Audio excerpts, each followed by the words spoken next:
Welcome to the Late Lab. It's a pleasure to have you here tonight. Before we wander too far into the strange landscapes of physics, take a quiet moment to notice where you're listening from. Perhaps you're lying comfortably in bed as the day winds down, sitting somewhere peaceful with the room softly lit, or travelling through the night with the steady rhythm of motion around you. However you've arrived here, the hope is that you're comfortable, relaxed, and ready to let your thoughts drift a little. If these calm explorations of science help you unwind at the end of the day, a like and subscribe quietly supports the channel and helps this small corner of the internet keep producing slow, thoughtful journeys through the universe. And to those who already return here regularly, thank you. Your support keeps the Late Lab quietly ticking along. Now, there is a small complication with tonight's topic. The goal is always to create something soothing enough to help you fall asleep. But occasionally physics presents an idea so curious that it has the opposite effect. The mind becomes just a little too interested. If that happens tonight, at least there is a silver lining. You might finish the evening with a slightly clearer picture of why particles sometimes behave like waves, why empty space may not actually be empty, and why reality itself occasionally seems to hesitate. Because the subject we are about to explore is quantum mechanics. In this strange and beautiful framework, the smallest pieces of nature refuse to behave in ways that feel familiar. Objects can exist in several possible states at once. Distant particles can share connections across space, and the act of measurement can appear to change the outcome of events. So let's ease into the question together. What exactly is quantum physics? And why did even Richard Feynman admit that, in some important sense, nobody truly understands it? Richard Feynman once made a remark that has echoed through physics for decades. He said that nobody truly understands quantum mechanics. Coming from almost anyone else, that sentence might sound like a confession of defeat. But from Feynman, it meant something very different. Richard Feynman was not an outsider looking at the theory from a distance. He was one of the people who helped build the modern version of it. His work on quantum electrodynamics reshaped the way physicists calculate how light and matter interact. That theory now stands among the most accurate frameworks ever developed in science. Its predictions have been tested to extraordinary precision, sometimes matching experiment to more than 10 decimal places. So when someone like Feynman says that quantum mechanics is not truly understood, the statement deserves careful attention.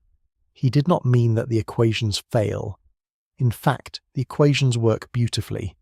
Quantum mechanics predicts the behaviour of atoms, the properties of semiconductors, the operation of lasers, and the stability of matter itself. Without it, modern electronics would not exist. Magnetic resonance imaging would not exist. The chemical bonds holding your body together would not behave the way they do. The theory works so well that entire industries depend on it. And yet, despite this extraordinary success, something about quantum mechanics still feels impossible. Not impossible in the sense of being wrong, but impossible in the sense that it refuses to fit comfortably inside the mental pictures people normally use to explain the world. Most explanations in everyday life follow familiar patterns. A ball rolls because something pushed it. A planet moves because gravity pulls it. Causes led to effects. Objects have positions, and motion unfolds along clear paths through space. Quantum mechanics rarely behave so politely. Particles sometimes behave like waves. Waves sometimes behave like particles. Objects can exist in several possible states at once before a measurement takes place. Two particles separated by enormous distances can behave as if they are still part of a single system. None of this violates the mathematics of the theory. In fact, these behaviours are precisely what the mathematics predicts. The discomfort appears when people try to translate those predictions into ordinary mental images. This reveals an important distinction that often hides behind the word understanding. There is practical understanding, and there is intuitive understanding. Practical understanding means knowing how to use the theory. Physicists can write down equations, calculate probabilities, and design experiments that confirm those predictions with remarkable accuracy. In this sense, quantum mechanics is deeply understood. Intuitive understanding is something different. It is the feeling that the explanation makes sense in a visual or conceptual way. It is the ability to imagine what is happening without needing a page of mathematics. Quantum mechanics often refuses to grant that second kind of comfort. The equations work, the experiments confirm them, the technology built upon them functions every day. Yet when people ask the simple question, what is actually happening?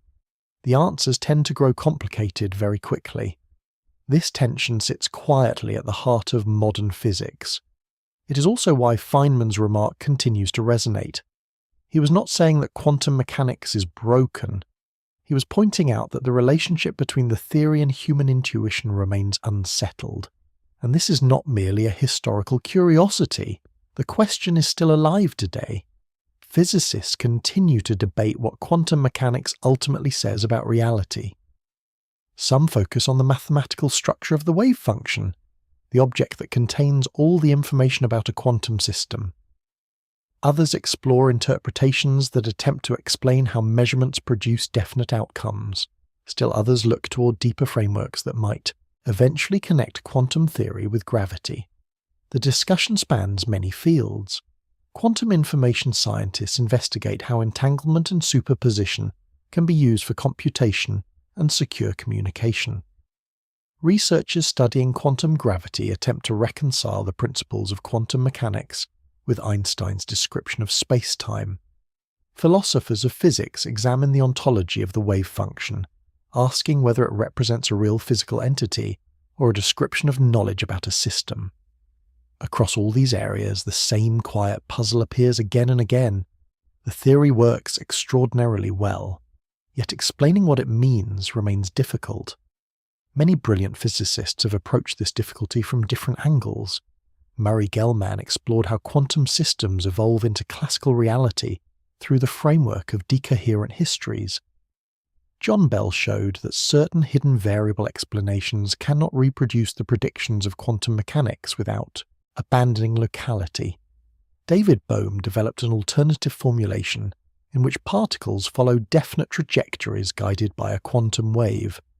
Yakir Aharonov investigated unusual effects such as the Aharonov-Bohm phenomenon and weak measurements, revealing subtle aspects of quantum behaviour that had been overlooked.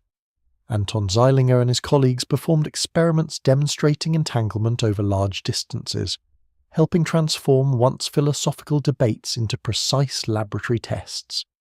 Carlo Rovelli proposed relational quantum mechanics, suggesting that physical properties exist only in relation to other systems, rather than as absolute features of objects.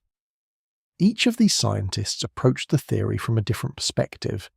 Each offered ideas about what quantum mechanics might really be telling us. Yet none of these approaches has settled the matter completely. The strange character of quantum mechanics persists. This situation reflects a broader pattern in the history of science. Sometimes progress requires letting go of familiar pictures. Earlier generations of physicists imagined light as a wave travelling through a mysterious medium called the ether. When experiments failed to detect that medium, the concept had to be abandoned. Later, Einstein proposed that space and time themselves form a unified structure called space-time, a framework that bends in the presence of mass and energy. That idea also challenged everyday intuition. Quantum mechanics pushes this process even further. Instead of providing a clear mechanical image of tiny objects moving along predictable paths, the theory describes systems using abstract mathematical structures. The wave function evolves smoothly according to Schrödinger's equation, yet measurements reveal discrete outcomes. Probabilities appear not merely as reflections of ignorance, but as fundamental features of the theory itself. For many people, this shift feels unsettling. Human intuition developed in a world of large, slow-moving objects. Stones fall, rivers flow, and planets circle the sun along paths that can be traced through space. These experiences shape the expectations people bring to scientific explanations. Quantum mechanics operates at scales far removed from those experiences. Atoms are roughly 1/10 billionth of a metre across. Electrons do not behave like tiny billiard balls. Instead, their behaviour is governed by probability amplitudes and interference patterns that have no simple analogue in everyday life. The result is a theory that works perfectly while remaining conceptually elusive. This does not mean that understanding is impossible in a deeper sense. It may simply mean that the form of understanding required is different from what intuition first demands. Physics sometimes advances by replacing familiar pictures with precise structures. Instead of imagining tiny particles travelling along clear paths, physicists learn to work with mathematical descriptions that capture patterns of possibility. The equations reveal how nature behaves, even when the images in the mind lag behind. Seen this way, Feynman's remark becomes less mysterious. When he said that nobody understands quantum mechanics, he was acknowledging a gap between two kinds of knowledge. On one side lies the remarkable ability to predict what will happen in experiments. On the other side lies the human desire for a simple story about what the universe is doing underneath those predictions. Quantum mechanics satisfies the first demand completely. The second demand remains open, and perhaps that is part of the fascination. Because when physicists confront this strange theory, they are not merely studying atoms or particles, they are confronting the limits of the mental tools humans use to interpret the world. The deeper question quietly waiting behind all of this is not only about physics, it is about whether reality itself might be stranger than the mind that tries to describe it. To see how this puzzle emerged, it helps to step backward for a moment. Before quantum mechanics arrived, the universe seemed far more comfortable and coherent.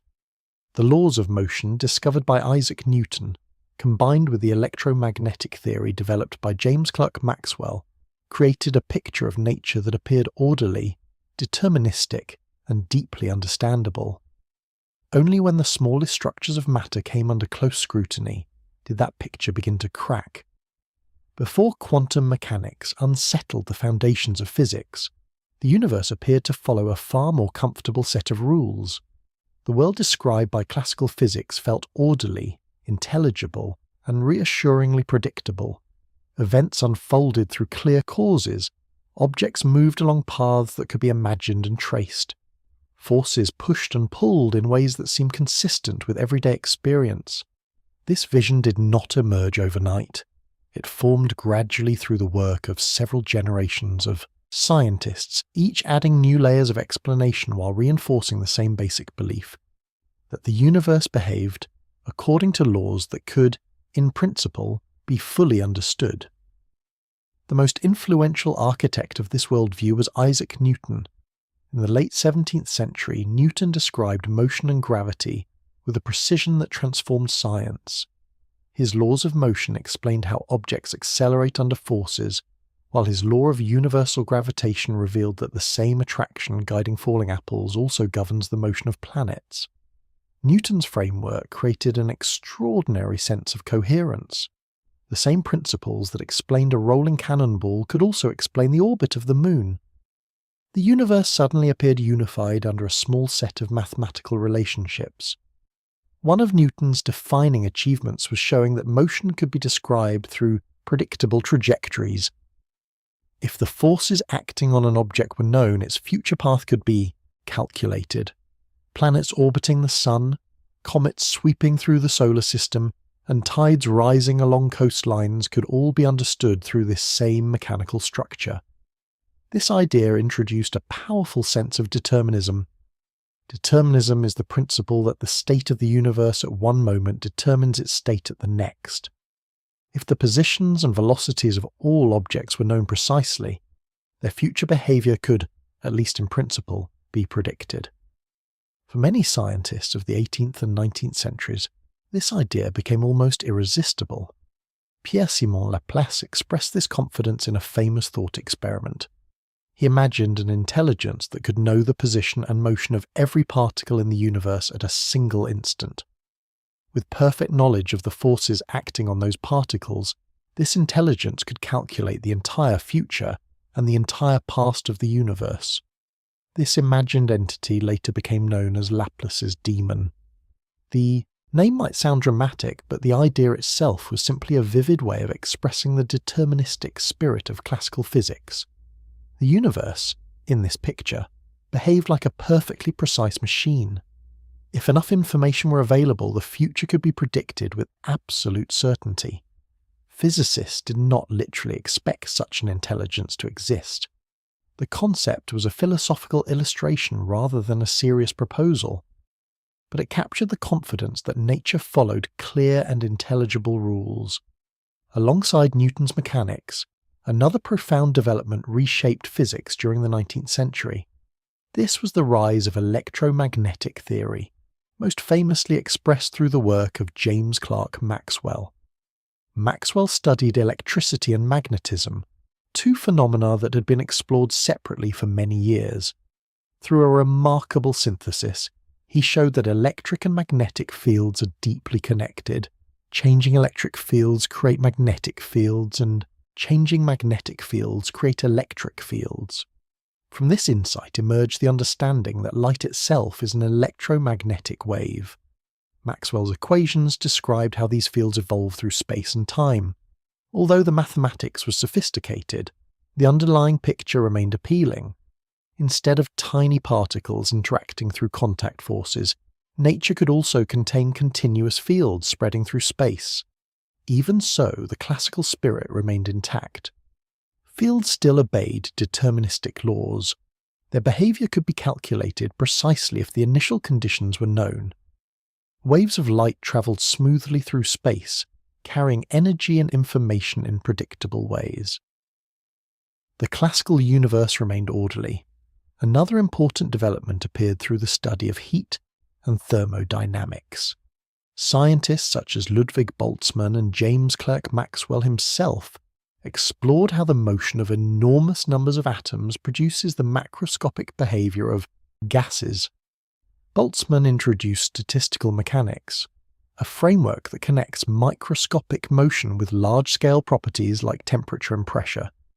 In this approach, probabilities appeared in the description of physical systems, but those probabilities had a very specific meaning.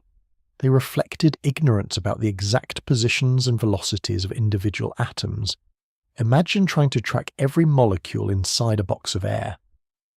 A single breath contains roughly 1 followed by 23 zeros molecules. Measuring the exact state of each particle would be practically impossible. Statistical mechanics therefore use probability to describe the average behaviour of a large collection of particles. Yet the underlying belief remained deterministic. If every molecule could somehow be tracked perfectly, its motion would still obey Newton's laws. The probabilities were not thought to be fundamental properties of nature itself. They were simply tools for dealing with incomplete information. This assumption carried enormous philosophical weight. It suggested that randomness in physics was only temporary, arising from human limitations rather than from nature's deeper structure.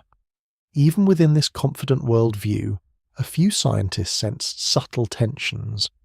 Henri Poincaré, a mathematician and physicist working at the turn of the 20th century, studied complex dynamical systems and discovered that deterministic equations can produce behaviour that is extremely sensitive to initial conditions.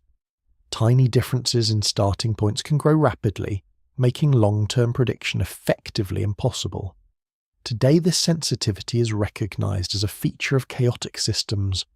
Poincaré's work did not overturn determinism, but it revealed that prediction could be limited even when the underlying laws were perfectly known. Another influential figure was Ernst Mach, a philosopher and physicist who questioned some of the conceptual foundations of Newtonian mechanics. Mach argued that scientific description should focus on observable relationships rather than invisible mechanisms.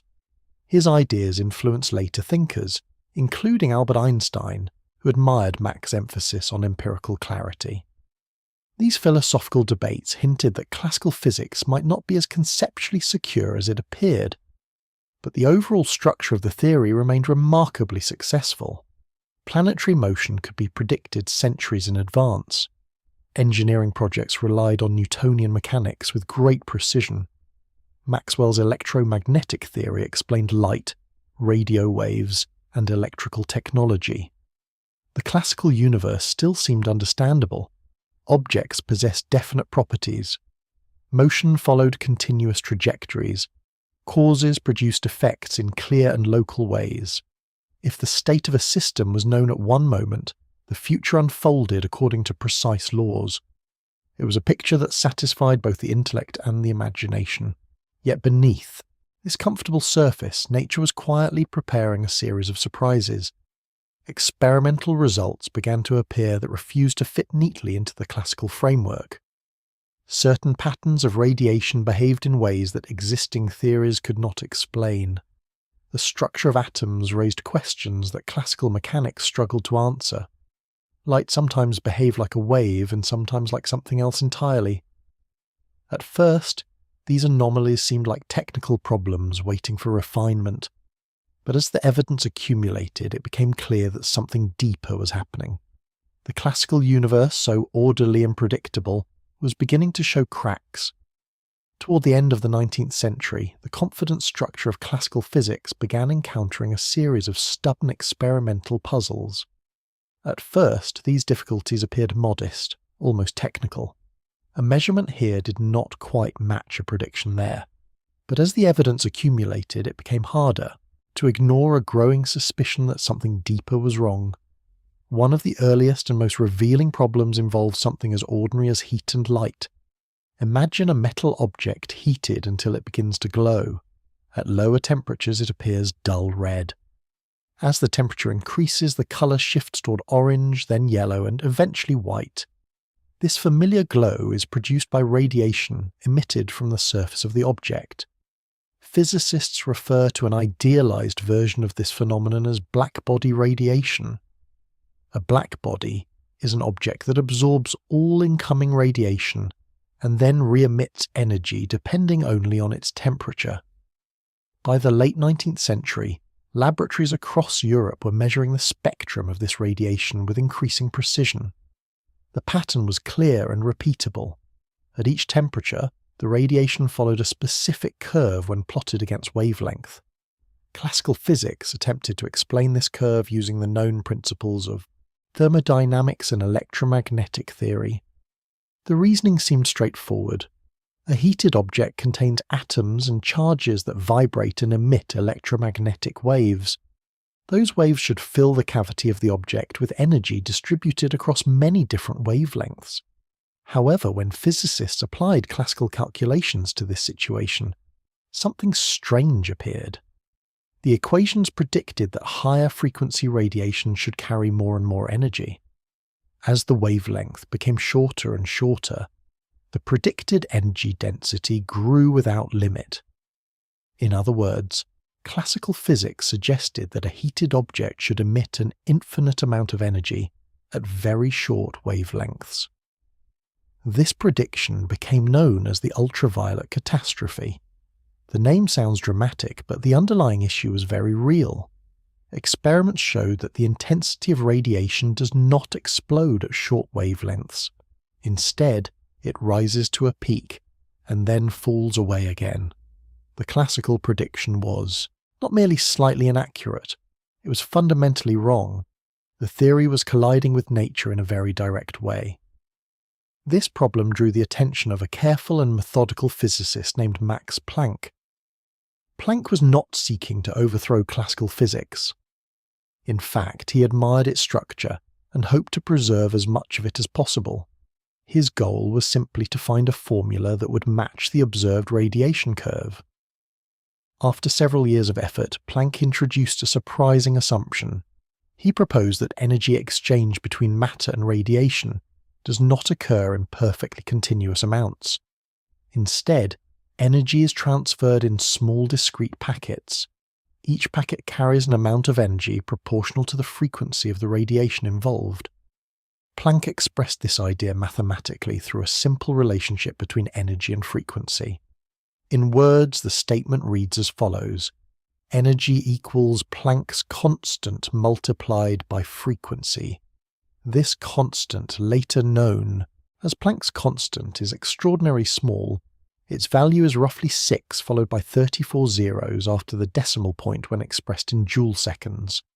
Because the number is so tiny, the discrete nature of energy exchange is usually invisible in everyday situations. Yet within the microscopic world, the consequences are profound.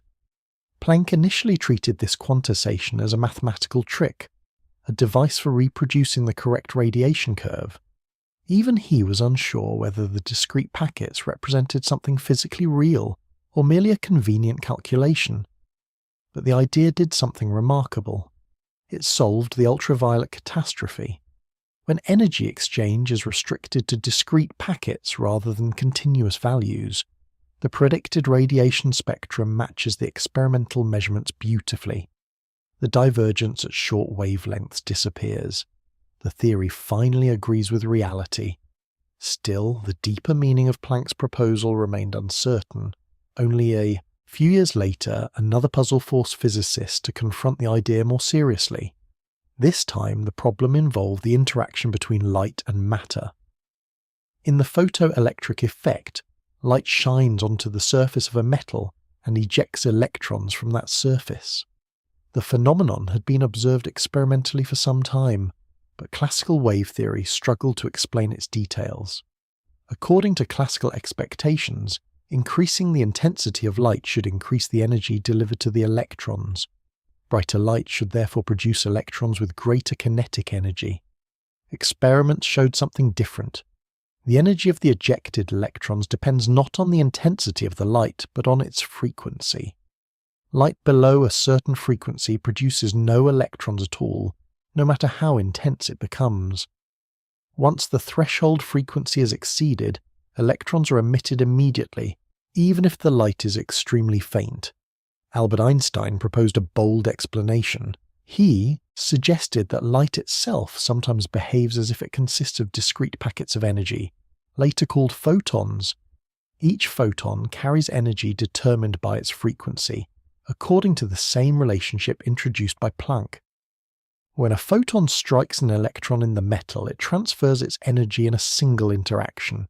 If the photon carries enough energy to overcome the binding energy holding the electron in the metal, the electron is released. If the photon does not carry enough energy, no amount of additional brightness will help. This idea explained the experimental results perfectly, but it introduced a conceptual shock. For centuries, light had been understood as a wave. Thomas Young's double-slit experiment and the interference patterns it produced had strongly confirmed this wave description. Now, light appeared to behave like a particle under certain conditions. The clean division between waves and objects was beginning to dissolve. Meanwhile, a separate set of observations was raising questions about the structure of atoms. When atoms are heated or excited electrically, they emit light at specific wavelengths. Instead of producing a continuous spectrum, the emitted light appears as a series of sharp lines. These patterns are known as atomic spectra. Each chemical element produces its own distinctive set of spectral lines, almost like a fingerprint. Classical physics struggle to explain why atoms should emit light only at particular wavelengths. If electrons within atoms moved according to classical mechanics, they should be able to radiate energy across a continuous range of frequencies. Yet experiments consistently showed discrete lines. These spectral patterns hinted that atoms possess internal structures governed by specific energy levels rather than continuous possibilities. The difficulties did not end there. Physicists studying heat capacities at very low temperatures began noticing additional anomalies. Experiments suggested that the amount of heat required to raise the temperature of certain solids changed in ways that classical theories could not fully explain. Walter Nernst, a prominent physical chemist, explored these low-temperature behaviours and developed ideas that helped push discussions toward a deeper quantum framework.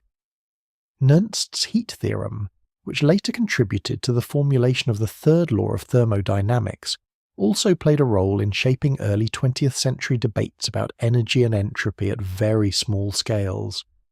Taken individually, each of these problems might have seemed manageable. A correction here, a new parameter there, and perhaps the classical framework could survive intact. But taken together, the pattern became difficult to ignore. Radiation behaved as if energy were quantized. Light sometimes acted like particles. Atoms emitted discrete spectral lines.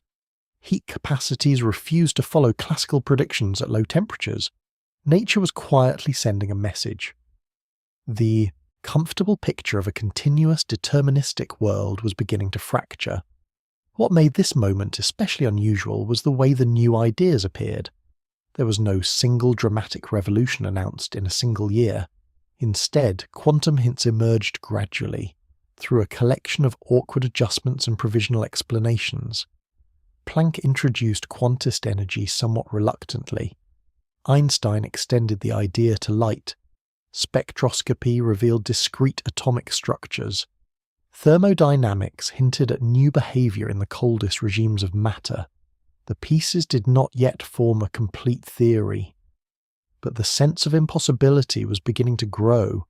Physicists were discovering that several principles once thought universal might not all survive together. Continuity, determinism, and classical trajectories were starting to look less secure than they had only a generation earlier. And as these anomalies accumulated, attention increasingly turned toward one particular arena, the atom itself. Inside that tiny structure, roughly 1/10,000,000th of a metre across, the contradictions of classical physics were about to become impossible to ignore. Toward the end of the 19th century, the atom was no longer just a philosophical guess. It had begun to reveal itself as a real structure with parts, behaviour, and internal organisation. But the more physicists looked inside it, the less comfortably it fit inside the classical picture of the universe. The story often begins with Joseph John Thomson, usually called J.J. Thomson. In the year 1897, Thomson performed a series of experiments with cathode rays, streams of charged particles travelling through evacuated glass tubes. By carefully measuring how these rays bent in electric and magnetic fields, he discovered something remarkable. The rays were made of particles much smaller than atoms. Thomson had identified the electron. This discovery immediately changed the status of the atom. If atoms contained smaller components, they could no longer be treated as indivisible building blocks. They had structure. They had internal dynamics. Thomson proposed an early model to describe this structure. In his picture, the atom was a diffuse cloud of positive charge containing negatively charged electrons embedded within it. The model was sometimes compared to raisins scattered inside a pudding. Although this image was crude, it represented an important shift. The atom was no longer an abstract unit. It had internal parts that interacted through electric forces. For a few years, this model seemed plausible, but further experiments soon revealed that the atom was far more concentrated and dramatic than Thomson had imagined. The key breakthrough came from Ernest Rutherford. Rutherford, working with Hans Geiger and Ernest Marsden in the early 1900s, studied how alpha particles scattered when fired at thin sheets of gold foil. Alpha particles are relatively heavy, positively charged fragments produced by radioactive decay. According to Thomson's diffuse model, most of these particles should pass through the foil with only small deflections. Most of them did. But occasionally something astonishing happened. A few alpha particles bounced back at large angles, some even reversing direction almost completely. Rutherford later remarked that it was as surprising as firing a shell at a piece of tissue paper and watching it bounce back. To explain these rare but dramatic deflections, Rutherford proposed a radically different structure for the atom. Instead of a diffuse cloud, the atom must contain a tiny, extremely dense core of positive charge. This core became known as the atomic nucleus. The electrons, much lighter and negatively charged, would orbit around this nucleus somewhat like planets around the Sun. This nuclear model explained the scattering experiments beautifully. Most alpha particles pass through the mostly empty space of the atom. Only those that came very close to the nucleus experienced the strong electric repulsion needed to produce large deflections. Yet this elegant picture immediately created a devastating problem. According to classical electrodynamics, accelerating charges emit electromagnetic radiation. An electron moving in a circular orbit around a nucleus is constantly accelerating, even if its speed remains steady, because its direction changes continuously. That means an orbiting electron should radiate energy all the time. As it radiates energy, it should lose speed and spiral inward toward the nucleus. Within a tiny fraction of a second, the electron should crash into the nucleus and the atom should collapse. If classical physics were correct in this context, stable atoms could not exist. Matter itself would be impossible. Clearly something was missing. The physicist who attempted to solve this problem was Niels Bohr. In the year 1913, Bohr introduced a bold and somewhat mysterious proposal. He suggested that electrons are allowed to occupy only certain specific orbits around the nucleus. While an electron remains in one of these allowed orbits, it does not radiate energy, even though classical electrodynamics would suggest that it should. Radiation occurs only when the electron jumps from one allowed orbit to another. When such a transition takes place, the atom emits or absorbs a packet of light, whose energy corresponds to the difference between the two states. Bohr's model imposed these rules without providing a deeper explanation for why they should exist. It was a set of constraints placed directly on the behaviour of electrons. Surprisingly, the model worked. When Bohr applied his rules to the hydrogen atom, the simplest atom consisting of one proton and one electron, he reproduced the observed spectral lines with remarkable accuracy. The discrete colours emitted by hydrogen corresponded exactly to transitions between the allowed energy levels in his model. These spectral patterns had been carefully measured by earlier spectroscopists, including Johann Balmer and Johannes Rydberg. Bohr's theory provided the first convincing explanation for why those regular patterns existed. Instead of emitting light across a continuous range of frequencies, atoms produced radiation only at very specific wavelengths, because only certain energy transitions were permitted. The atom, it seemed, operated according to a set of discrete rules. This idea felt strange to many physicists. The rules were clear enough to calculate with, yet the underlying picture remained uncertain. Why should only certain orbits be allowed? What prevented electrons from occupying intermediate paths? Bohr's model answered the practical questions but left deeper conceptual puzzles unresolved. The theory soon became more elaborate through the work of Arnold Sommerfeld. Sommerfeld extended Bohr's model by introducing elliptical orbits rather than only circular ones. He also incorporated relativistic corrections to account for subtle shifts in spectral lines. These refinements helped explain additional details in atomic spectra, including the fine structure observed in hydrogen. The resulting framework became known as the old quantum theory. It was a curious mixture of classical mechanics and newly imposed quantum rules. Electrons still followed orbital paths, but only certain paths were permitted. Angular momentum could take only specific values. Energy levels appeared as discrete steps rather than a continuous ladder. Physicists could use these rules successfully to calculate many properties of atoms. Yet the conceptual foundation remained fragile. The old quantum theory functioned more like a collection of guidelines than a fully coherent description of reality. It solved specific problems while raising new questions about what atoms were really doing. This situation forced physicists into an unusual position. They were learning to accept rules that worked mathematically even when the underlying picture felt incomplete or difficult to visualize. The familiar expectation that every physical process should be accompanied by a clear mechanical story was beginning to weaken. Even more unsettling was the realization that the stability of ordinary matter depended on these mysterious rules. Without them, electrons would spiral into atomic nuclei, and the structure of atoms would collapse. The solid objects surrounding us, the chemistry of molecules, and even the atoms within living cells all relied on principles that classical physics could not justify. In other words, the impossibility of quantum mechanics was not merely a philosophical curiosity. It was woven directly into the existence of matter itself. And as physicists continued to investigate the behaviour of electrons, another idea began to take shape. Perhaps the difficulty arose because electrons were not behaving purely as particles at all. Perhaps matter itself possessed a wave-like character. If that were true, the boundary between objects and oscillations, between particles and waves, might dissolve even further. By the early 1920s, physicists had begun to suspect that the behaviour of atoms could not be explained using classical ideas alone. The old quantum theory of Niels Bohr and Arnold Sommerfeld had introduced useful rules, but those rules often felt imposed rather than explained. Electrons were allowed to occupy certain orbits, and forbidden from others, yet the deeper reason for those restrictions remained unclear.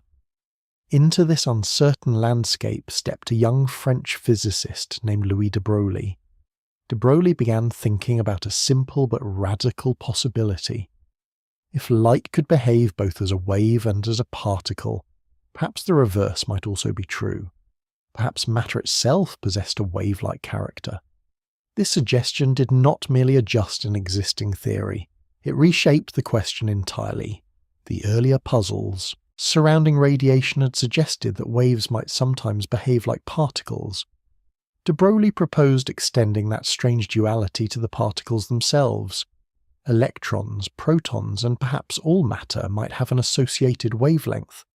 The proposal was astonishing because it blurred the boundary between two categories that had long seemed completely distinct. In classical physics, waves and particles belong to separate families of phenomena.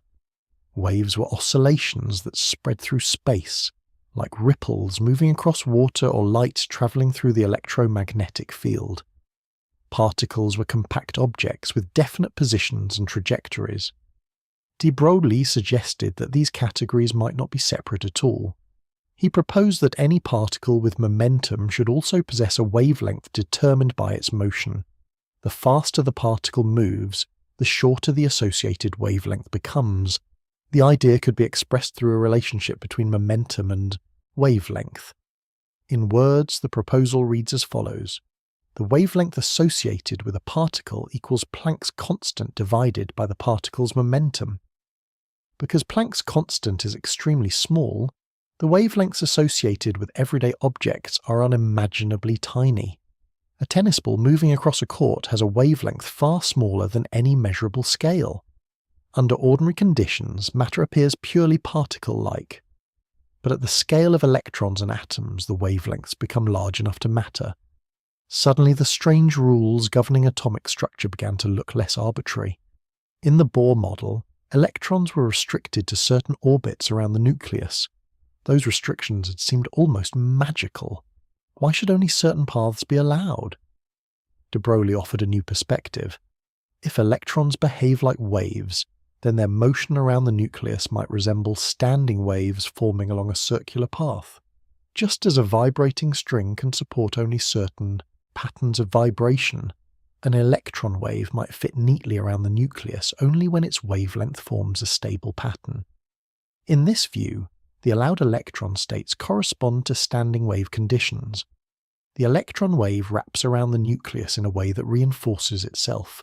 If the wavelength does not match the circumference properly, the wave cancels itself out and the state cannot exist.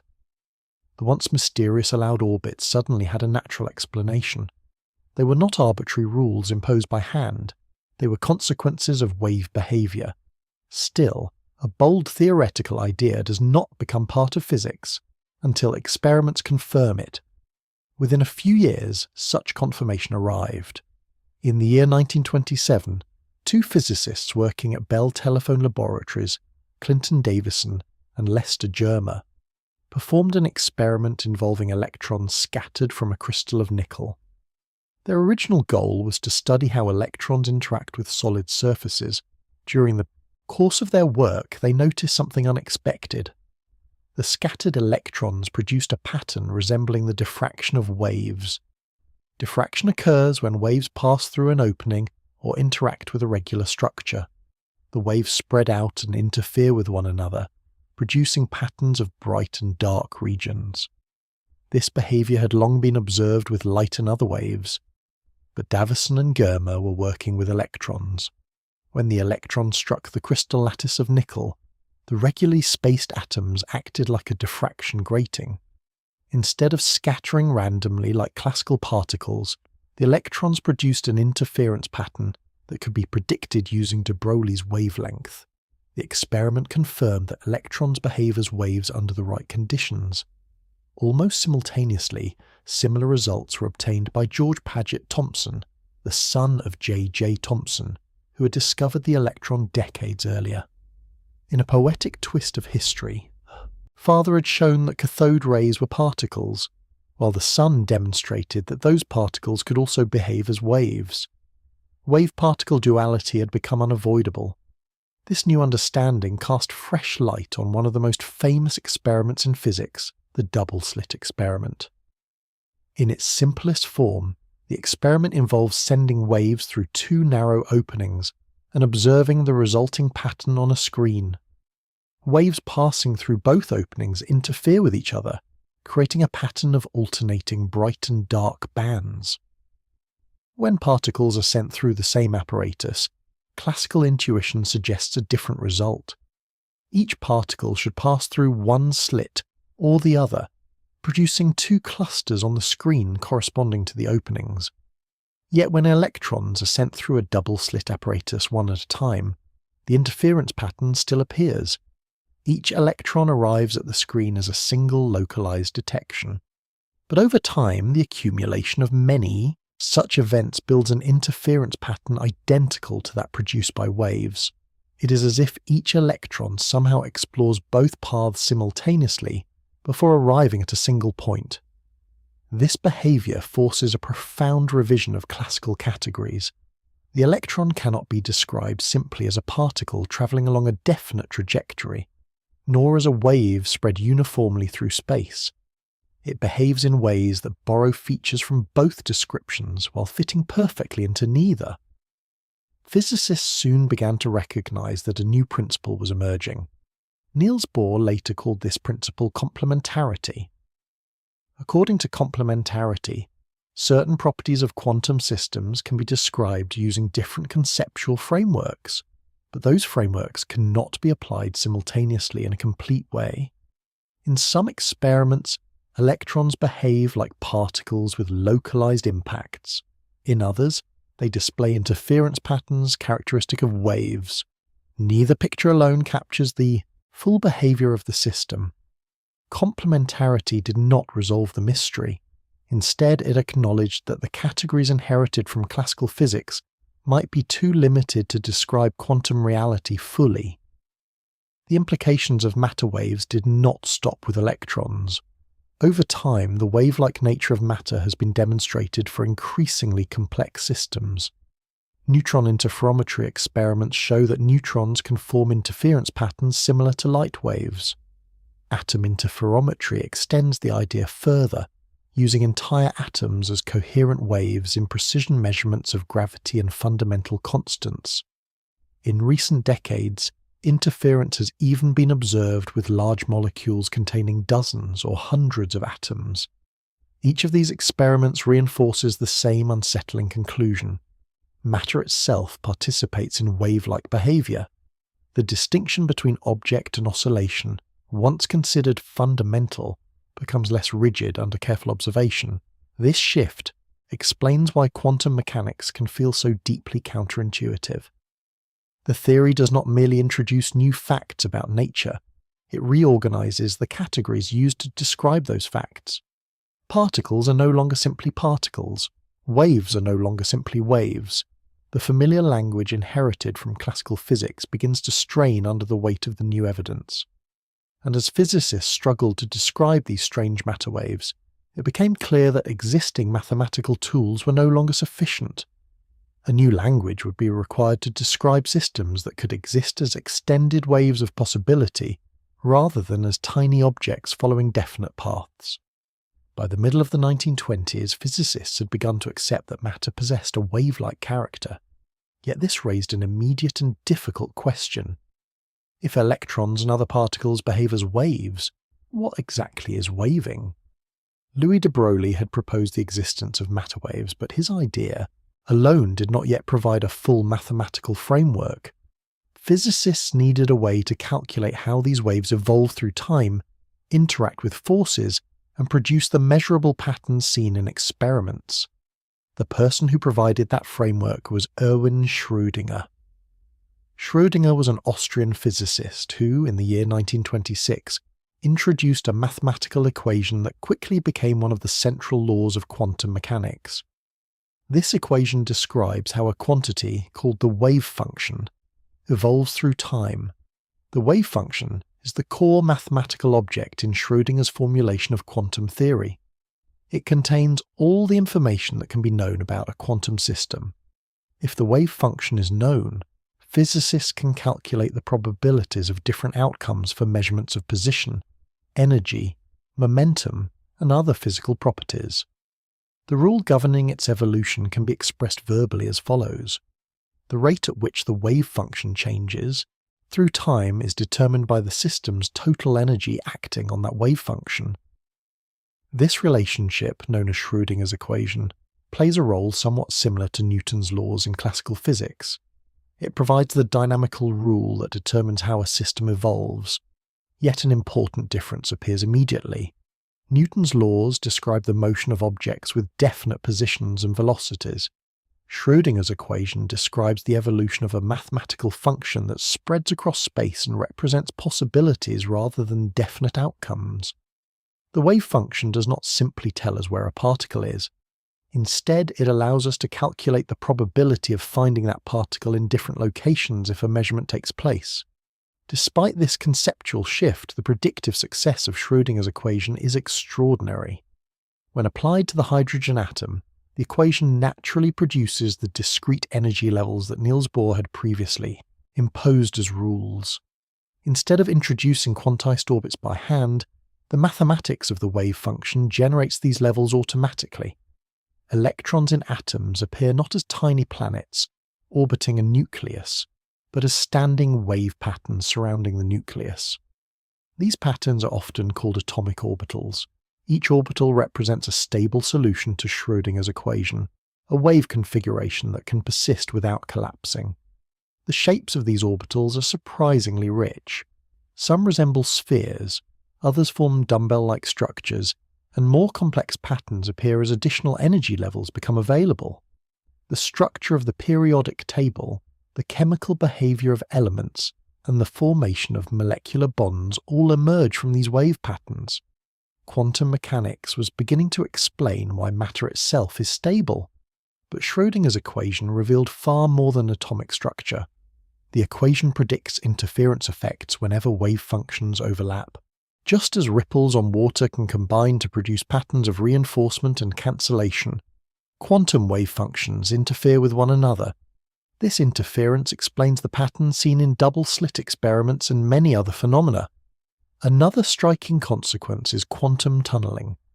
In classical physics, a particle approaching an energy barrier must possess enough energy to climb over it. If the energy is too low, the particle simply stops and turns back. Quantum mechanics allows something more surprising. A wave function can extend slightly into a region that would be classically forbidden. Under the right conditions, a portion of the wave can emerge on the other side of the barrier.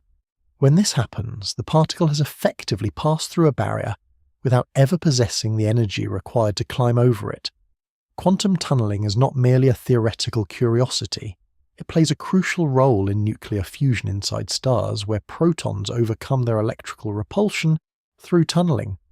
It also underlies technologies such as scanning, tunneling microscopes, and certain types of semiconductor devices.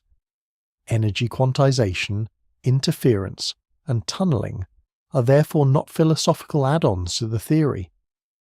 They arise directly from the structure of Schrödinger's equation. At roughly the same time that Schrödinger was developing his wave equation, another approach to quantum mechanics was emerging. Werner Heisenberg, working in collaboration with Max Born and Pascual Jordan in the city of Göttingen, introduced a different mathematical framework known as matrix mechanics. Instead of describing waves spread through space, matrix mechanics focused on observable quantities such as energy levels and transition probabilities.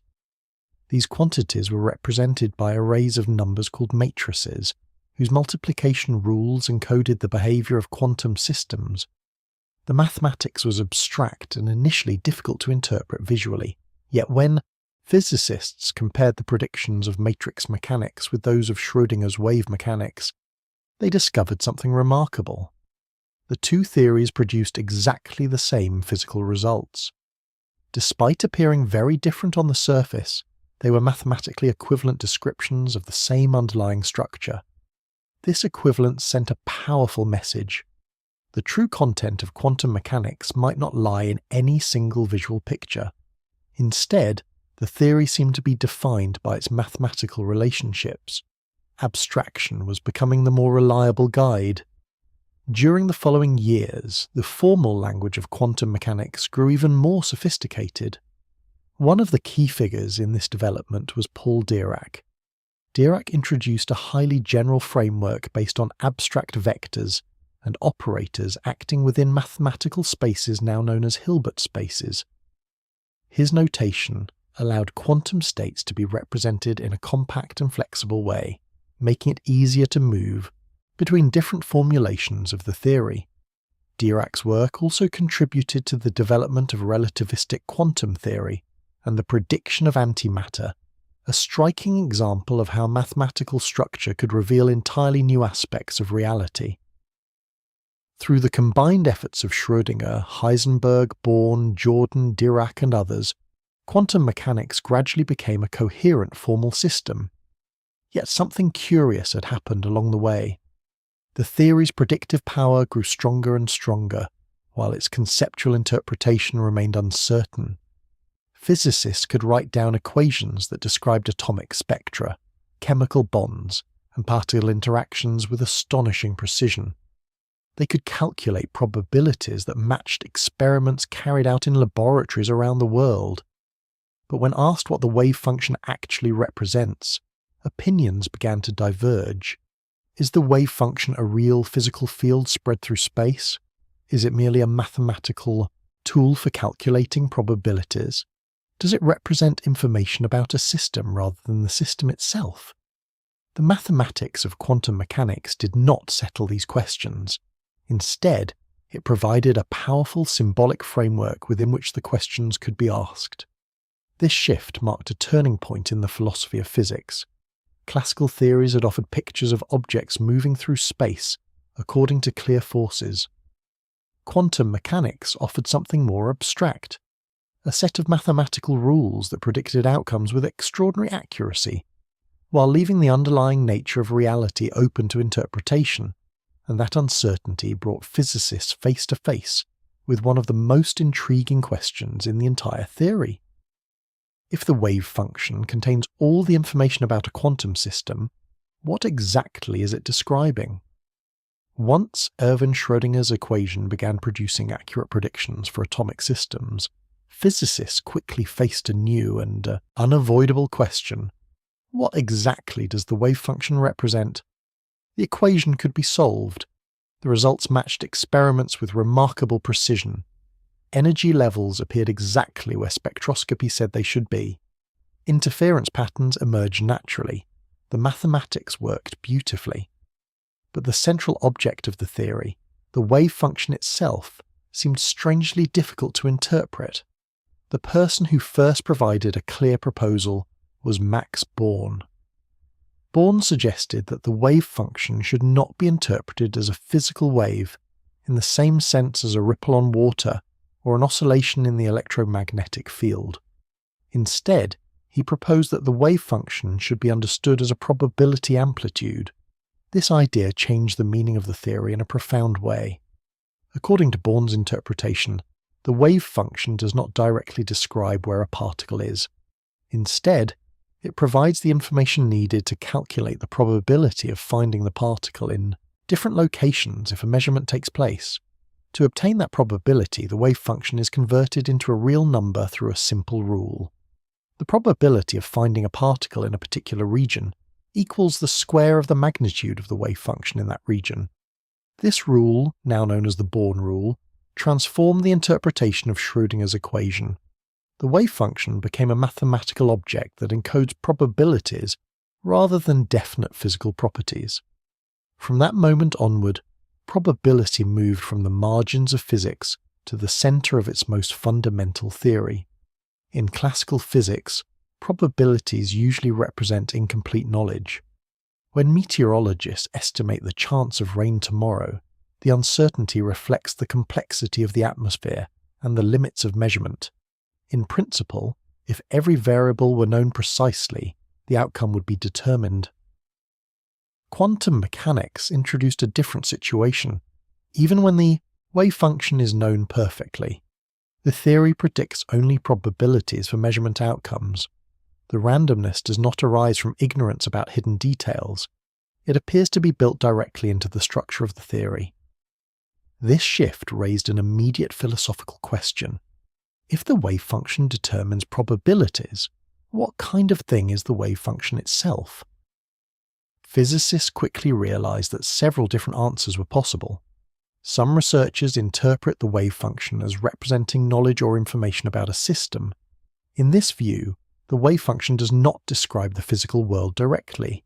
Instead, it encodes what an observer knows about the system and how that knowledge should be updated when new measurements occur. Others treat the wave function as representing propensities or tendencies. According to this idea, the wave function describes objective probabilities built into nature itself. A third perspective takes a more direct approach. In this view, the wave function is a real physical entity, a kind of field or structure that exists independently of observers. Each interpretation agrees on the mathematical rules. The differences arise when people ask what the mathematics refers to in the physical world. This ambiguity is one reason quantum mechanics continues to feel unfinished. The equations provide clear predictions, yet the meaning of the central object remains open to debate. Another layer of difficulty appears when physicists examine how the wave function behaves in systems containing more than one particle. In everyday thinking, physical objects exist within ordinary three-dimensional space. A planet moves through space. A ball travels across a field. Even electromagnetic fields extend throughout the familiar three-dimensional environment. The wave function does not always behave this way.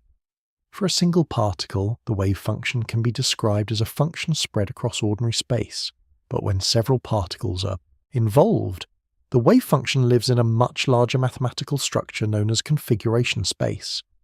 Configuration space is a space of possibilities rather than a physical location. For a system containing two particles, the wave function depends on the possible positions of both particles simultaneously. Instead of existing in 3 dimensions, the wave function effectively occupies 6 dimensions. For 3 particles, it requires 9 dimensions. As the number of particles increases, the dimensionality grows rapidly. In principle, the wave function describing the electrons inside a small molecule may inhabit a space with dozens or even hundreds of dimensions. This mathematical structure allows the theory to capture the correlations and interference effects that appear in quantum systems, but it also makes the ontology of the wave function even harder to visualize. If the wave function is physically real, does that mean reality itself exists within this high-dimensional configuration, space, rather than the 3-dimensional world we experience? Or is the wave function simply a tool for organizing probabilities about events that occur in ordinary space? Physicists and philosophers have explored these questions for decades. Eugene Wigner, for example, examined the role of observers and measurement in quantum theory, raising the possibility that consciousness might play a role in the collapse of the wave function. Although this idea remains controversial, Wigner's work highlighted the conceptual tension between mathematical description and physical interpretation. Leslie Ballantyne later proposed an interpretation in which the wave function describes statistical ensembles rather than individual systems. In this view, quantum probabilities reflect the behaviour of large collections of identically prepared systems, rather than fundamental randomness in single events. More recently, researchers such as Matthew Harrigan and Robert Speckens have analysed the distinction between 2 broad categories of interpretation. In what are called psi-ontic interpretations, the wave function corresponds directly to a real physical state of a system. In psi-epistemic interpretations, the wave function represents knowledge or information about an underlying reality rather than the reality itself. These labels may sound technical, but they capture a simple and persistent question. Does the wave function describe what exists, or does it describe what we expect to observe? The answer matters. If the wave function is physically real, then quantum mechanics may be describing a strange but concrete structure underlying the world. If it represents knowledge instead, the theory might be telling us more about the limits of measurement than about the fabric of reality itself. Different answers lead naturally towards different interpretations of quantum mechanics. And this brings the deeper puzzle into focus. Even after mastering the equations of quantum theory, physicists are left asking what the central object of the theory actually is. It does not behave like a classical field. It does not resemble a particle. It is not obviously a physical substance in the usual sense, yet it governs the probabilities of every quantum event. The wave function therefore occupies a curious position. It is mathematically precise, experimentally confirmed, and conceptually elusive all at once. This situation helps explain why quantum mechanics continues to feel difficult in a way that classical physics rarely did. The challenge is not merely technical. It involves deciding what kind of description the theory is providing, and as the implications of the wave function became clearer, another principle emerged that pushed the brake with classical intuition even further. Uncertainty itself appeared to be woven into the structure of the theory.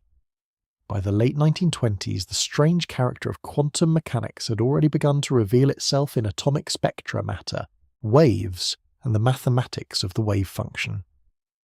Yet another idea soon arrived that sharpened the brake with classical expectations even further. This idea was introduced by Werner Heisenberg and later became known as the uncertainty principle. The phrase uncertainty principle is often misunderstood. It sometimes sounds as though physicists are simply admitting that measurements are imperfect. Perhaps instruments are not precise enough, or perhaps observing a particle disturbs it in some unavoidable way. Those explanations contain a small piece of truth, but they miss the deeper point. Heisenberg's uncertainty principle is not primarily about clumsy measurements or technological limitations. It arises from the mathematical structure of quantum theory itself. The theory does not allow certain pairs of physical quantities to possess perfectly definite values at the same time. The most familiar example involves position and momentum. Position tells us where a particle is located in space. Momentum describes how that particle is moving, combining both speed and direction. In classical physics, there is no fundamental obstacle to knowing both quantities at once. A sufficiently careful measurement could determine the exact position of a planet and its exact velocity. Once those values are known, Newton's laws can predict how the planet will move in the future. Quantum mechanics treats these quantities differently. According to the uncertainty principle, position and momentum cannot both be made arbitrarily precise at the same time. If the position of a particle is known extremely accurately, its momentum must become correspondingly uncertain. If the momentum is sharply defined, the position becomes spread out. This relationship can be expressed verbally in a concise form. The uncertainty in position multiplied by the uncertainty in momentum must always be greater than or equal to Planck's constant, divided by 4 times pi. The presence of Planck's constant again signals that this behaviour belongs to the microscopic world. Because the constant is so small, the effect becomes noticeable only at atomic scales. But the principle itself is not merely about measurement disturbance. The deeper reason lies in how quantum mechanics represents physical quantities. In the mathematical language of the theory, observable properties such as position and momentum are represented by operators acting on the wave function. These operators do not always behave in the same way when applied in different orders. Some pairs of operators commute, meaning that applying them in one order gives the same result as applying them in the opposite order. Other pairs do not commute. When the order of application matters, the operators are said to be non-commuting. Position and momentum belong to this second category. Because their corresponding operators do not commute, The theory does not assign them perfectly sharp values simultaneously. The uncertainty principle reflects this deeper structure. In simpler terms, the mathematical framework itself prevents the world from possessing arbitrarily precise combinations of certain properties. This is very different from the uncertainty encountered in classical physics. In classical statistical mechanics, probabilities arise because tracking every detail of a complicated system is practically impossible. Consider a box filled with gas. Each molecule moves in a complicated path, colliding with others and bouncing off the walls. Predicting the exact trajectory of every molecule would require enormous amounts of information. Physicists therefore describe the system statistically, using probabilities to represent incomplete knowledge. Yet beneath this statistical description, the molecules are still assumed to possess definite positions and velocities at every moment. Quantum mechanics challenges that assumption. Even when the wave function is completely known, the theory predicts a range of possible outcomes rather than a single predetermined result. The uncertainty appears to be woven into the structure of the theory itself rather than arising from missing information. The mathematical expression introduced by Heisenberg was later refined and generalized by other physicists. Earl Hesse-Kenner derived a more precise form of the uncertainty relation shortly after Heisenberg's original paper. Howard Percy Robertson later extended the idea further, showing that similar uncertainty relations apply to many other pairs of observables beyond position and momentum. These developments revealed that the uncertainty principle belongs to a larger family of relationships built into the mathematical architecture of quantum theory. The underlying setting for these relationships is a mathematical structure known as Hilbert space. In this abstract space, quantum states are represented as vectors, and observable quantities correspond to operators acting on those vectors, when the operators associated with two observables fail to commute, an uncertainty relation follows automatically. This perspective reinforces an important lesson. Quantum uncertainty is not merely about the limitations of measurement devices. It reflects the way physical quantities are defined within the theory itself. The world described by quantum mechanics does not appear to contain sharply defined values for all properties simultaneously. Later developments made the situation even more intriguing. Researchers such as Yakira Haranov explored unusual measurement techniques involving what are called weak measurements and the combination of pre-selection and post-selection. In these experiments, systems are prepared in one quantum state and later filtered according to another state, with gentle intermediate measurements performed in between. The results can produce quantities known as weak values, which sometimes lie outside the range that classical intuition would expect. These experiments do not overturn the uncertainty principle, but they demonstrate that the relationship between measurement and physical properties is richer than early discussion suggested. Quantum systems can exhibit subtle behaviours when examined in carefully arranged experimental contexts. The broader lesson remains clear. Uncertainty in quantum mechanics is not simply a sign that the world is messy or difficult to measure. Instead, it suggests that the classical expectation of perfectly precise properties may not apply at the smallest scales. Nature might not organize itself around exact positions and velocities in the way classical physics once assumed. This realization deepens the sense that quantum mechanics is challenging familiar ideas about what physical description should look like. Instead of describing particles with precise trajectories, the theory provides probability distributions constrained by mathematical relationships. Instead of sharp values for every observable, it offers limits on how precisely certain combinations of properties can be defined. The universe revealed by quantum mechanics is therefore not merely harder to measure. It may be structured in a fundamentally different way. And this raises a question even more difficult than uncertainty itself. If quantum theory describes systems as waves of possibility spread across space, how do those possibilities become the definite events recorded in experiments? By the late 1920s, the mathematical machinery of quantum mechanics had achieved something extraordinary. Physicists could calculate the behaviour of atoms, predict spectral lines and explain chemical structures with a precision that classical theories had never achieved. Laboratories around the world confirm the predictions again and again, yet behind this practical success lay a conceptual puzzle that refused to disappear. The puzzle concerned measurement.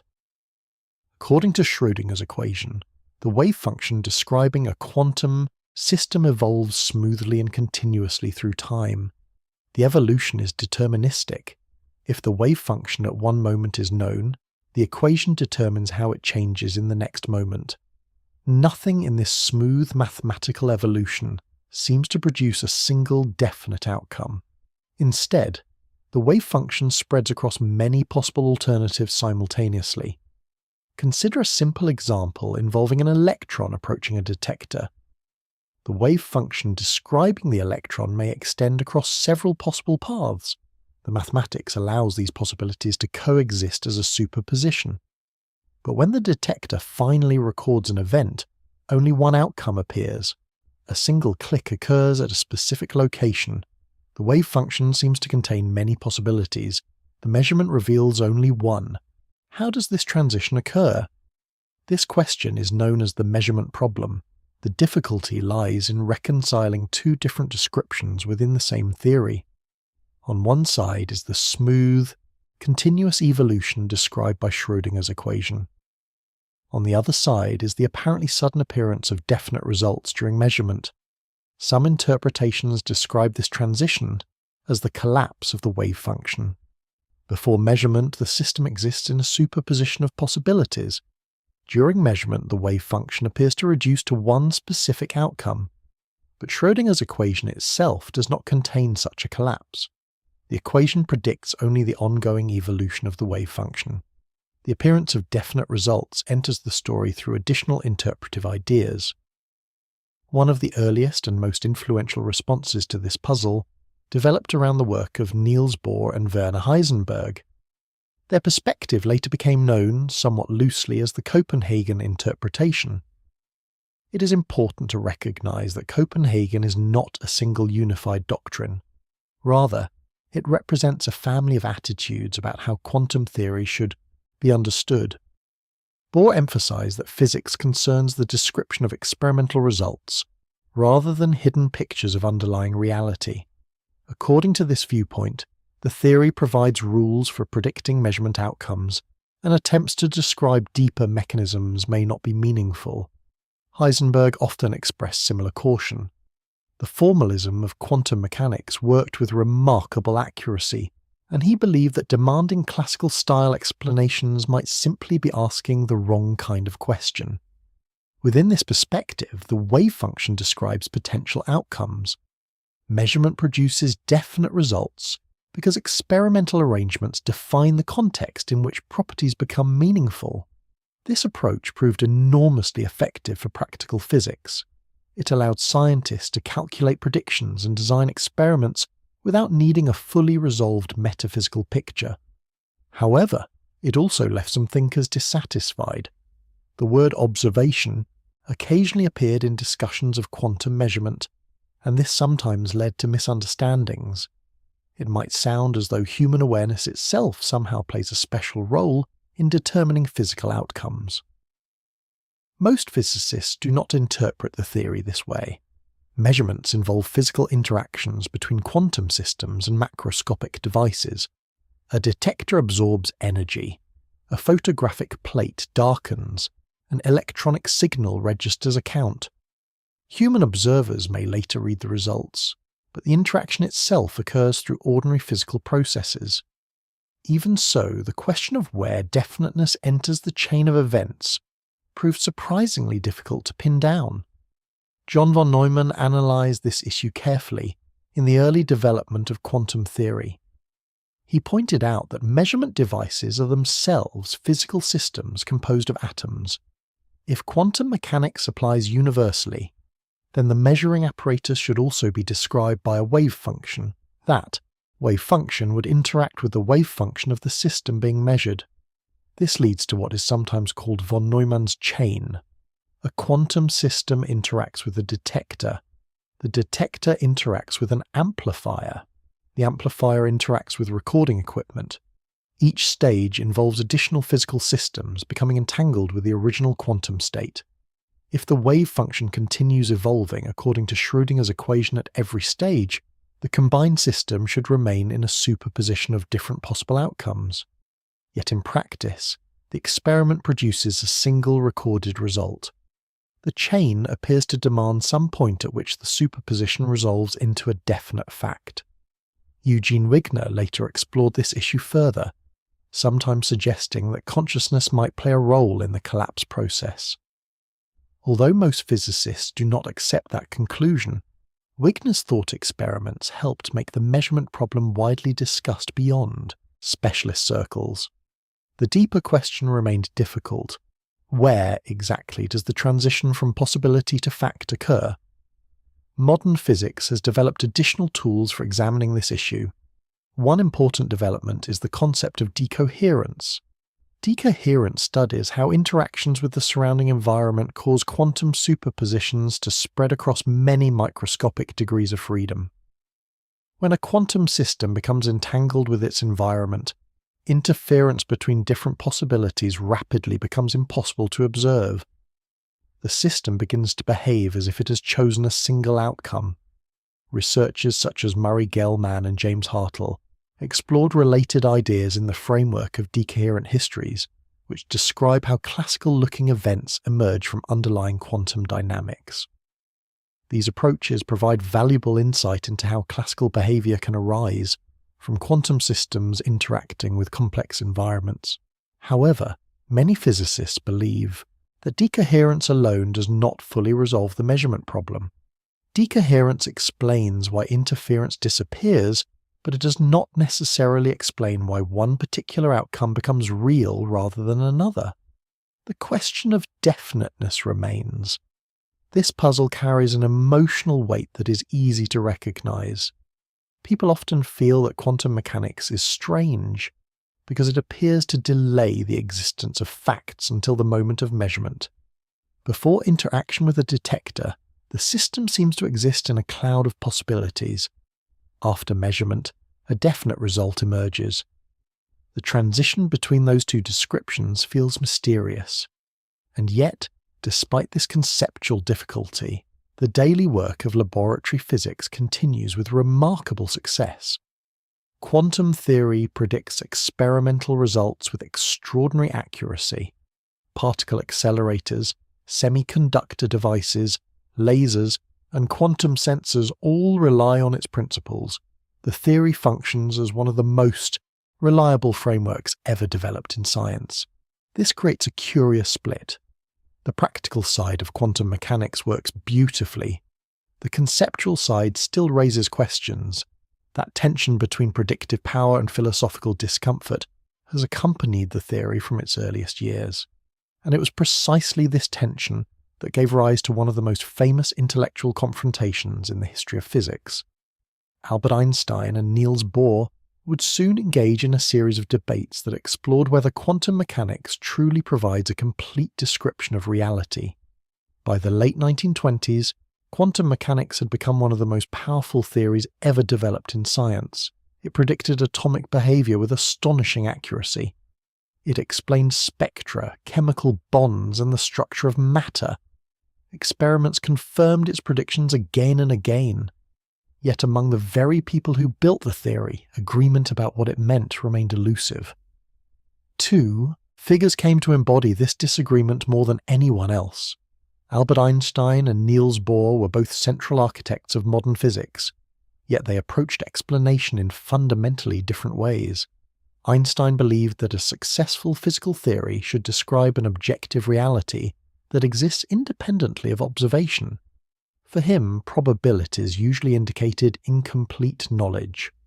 If a theory predicted only probabilities, it suggested that something deeper might still be hidden beneath the surface. Bohr, by contrast, was willing to accept the limits imposed by quantum mechanics itself. He argued that physics should focus on what can be said about experimental outcomes rather than on hidden mechanisms behind those outcomes.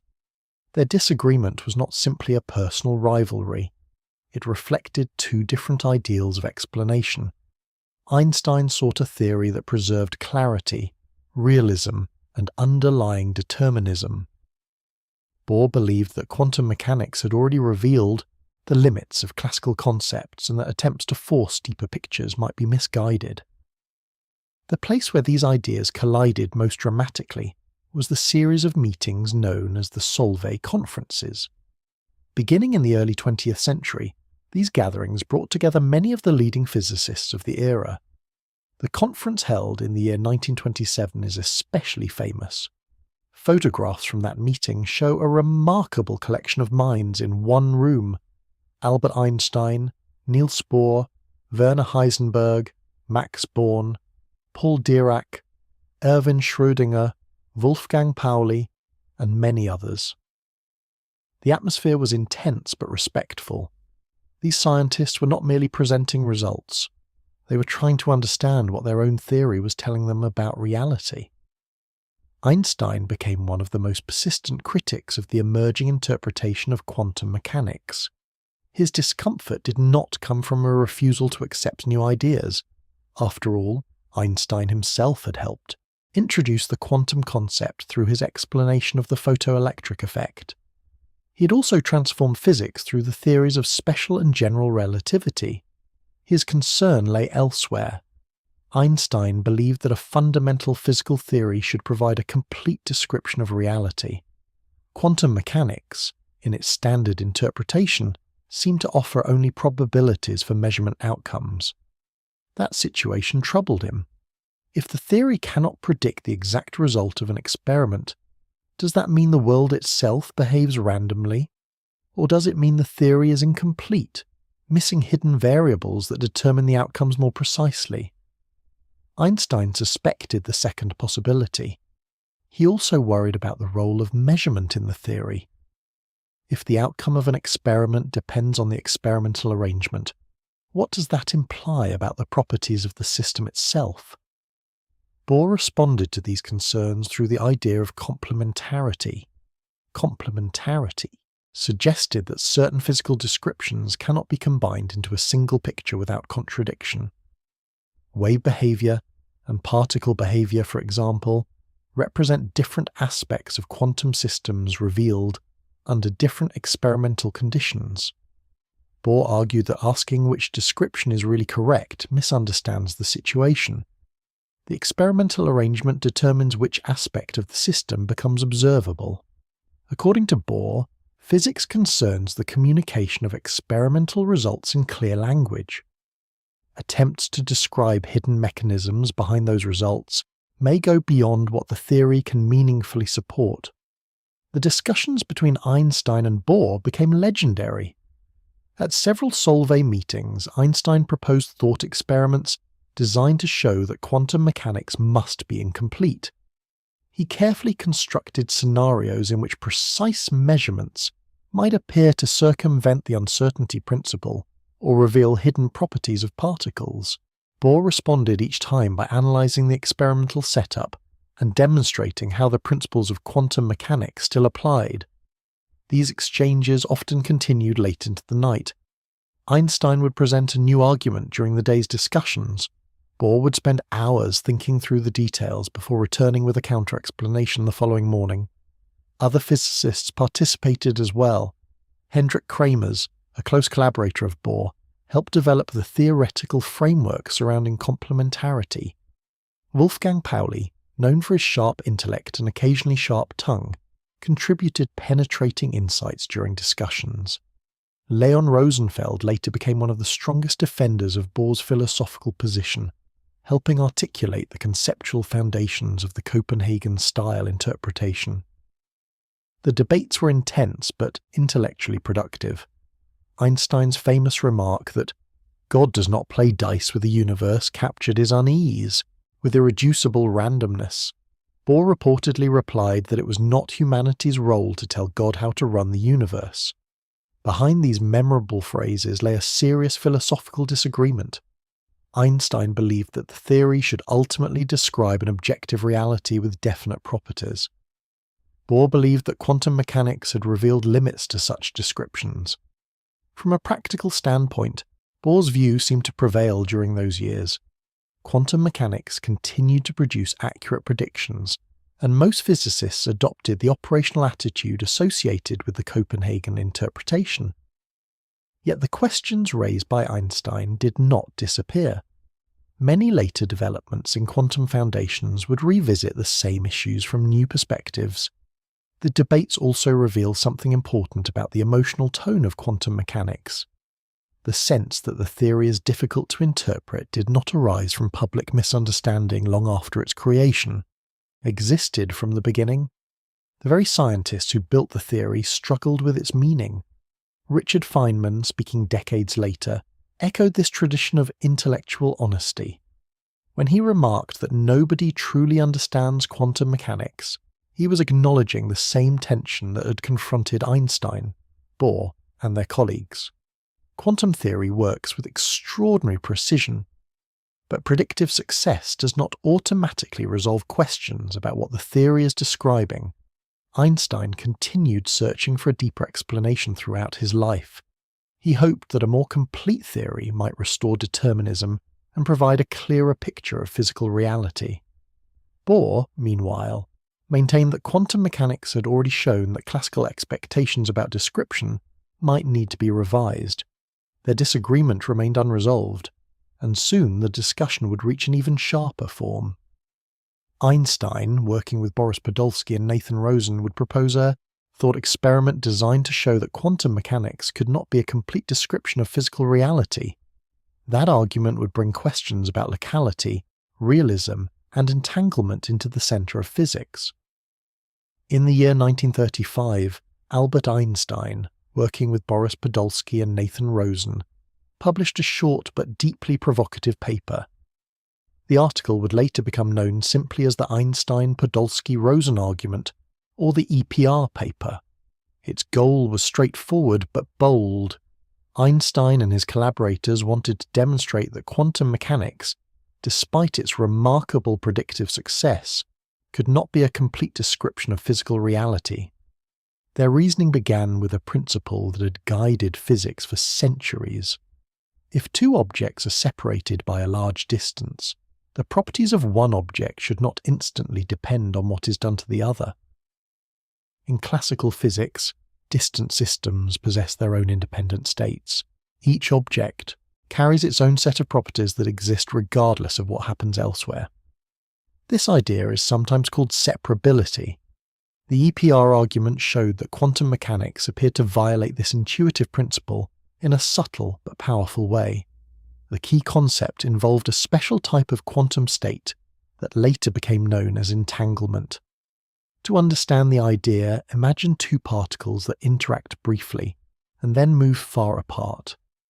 Quantum mechanics allows these particles to enter a combined state in which their properties are linked together in a precise mathematical relationship. The remarkable feature of such a state is that the system as a whole can be completely defined, even though the individual particles cannot be assigned fully independent descriptions. In other words, the pair of particles possesses a clear joint state, but each particle on its own appears strangely incomplete. If a measurement is performed on one particle, the result immediately determines the corresponding property of the other particle, even if the second particle is located far away. Einstein found this deeply troubling. He believed that physical reality should not depend on distant events occurring elsewhere in the universe. If measuring one particle instantly determines the state of another particle many kilometers away, it seems as though some influence has travelled faster than light. Einstein famously described this situation as spooky action at a distance. The phrase was not intended as a casual joke. It reflected a serious concern about the foundations of the theory. Einstein did not believe that nature truly behaved in this way. Instead, he suspected that quantum mechanics was incomplete. Perhaps hidden variables existed beneath the theory, variables that would restore local independence and remove the apparent paradox. From his perspective, the strange correlations predicted by quantum mechanics suggested that the theory was missing deeper information about the true state of physical systems. However, the story did not end with Einstein's criticism. Around the same time, Erwin Schrödinger examined the same phenomenon and recognized its broader significance. He introduced the word entanglement to describe this unusual relationship between quantum systems. Schrödinger quickly realized that entanglement was not a rare or exotic feature of quantum mechanics. It was, in his words, the characteristic trait of the theory.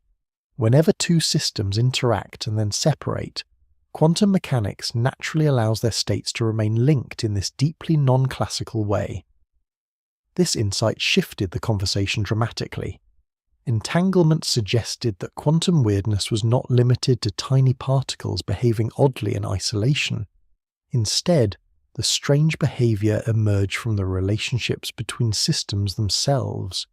The structure of reality, at least at small scales, seemed to be fundamentally relational. Two particles that have interacted may know, long possess completely independent identities.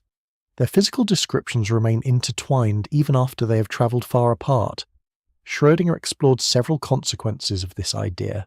He noted that measurements performed on one part of an entangled system can appear to steer the description of the other part.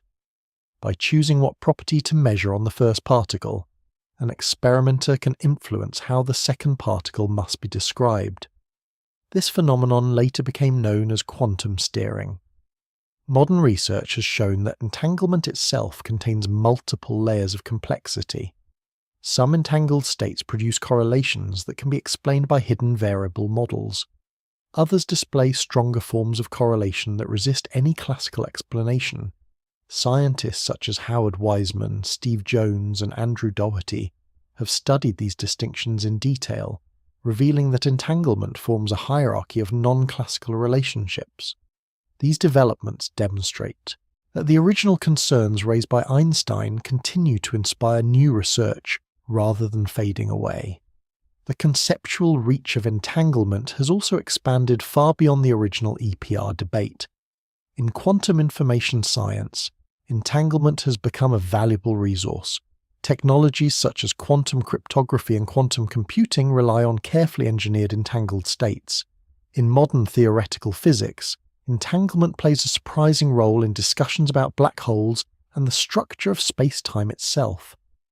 Some researchers have proposed that space-time geometry may emerge from patterns of quantum entanglement within deeper microscopic degrees of freedom. Ideas along these lines have been explored by physicists including Juan Maldacena and Mark van Ramstonk, who have investigated connections between entanglement and the geometry of curved space-time. These modern developments show that entanglement is not merely a philosophical curiosity. It has become one of the central ideas of contemporary physics. Yet the original puzzle remains striking. The EPR argument forced physicists to confront a difficult choice.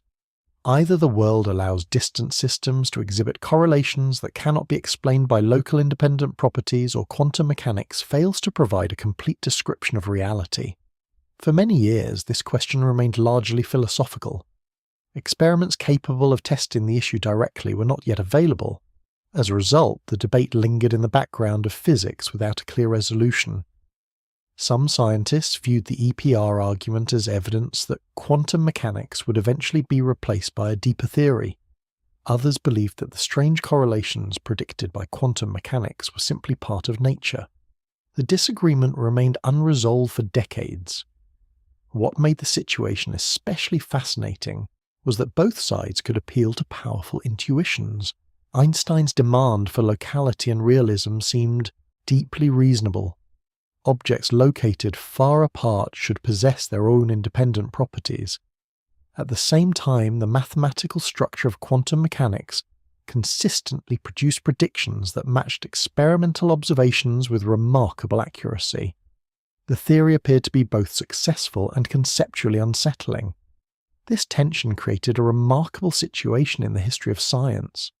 A disagreement that began as a philosophical dispute between two towering physicists would eventually evolve into one of the most experimentally testable questions in modern physics.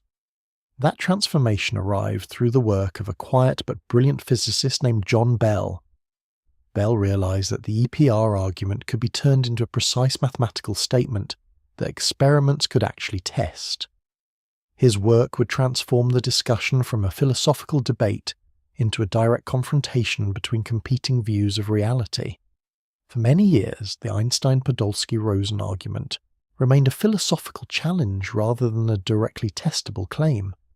Physicists could debate locality, realism, and completeness endlessly, but the available experiments did not yet provide a decisive answer.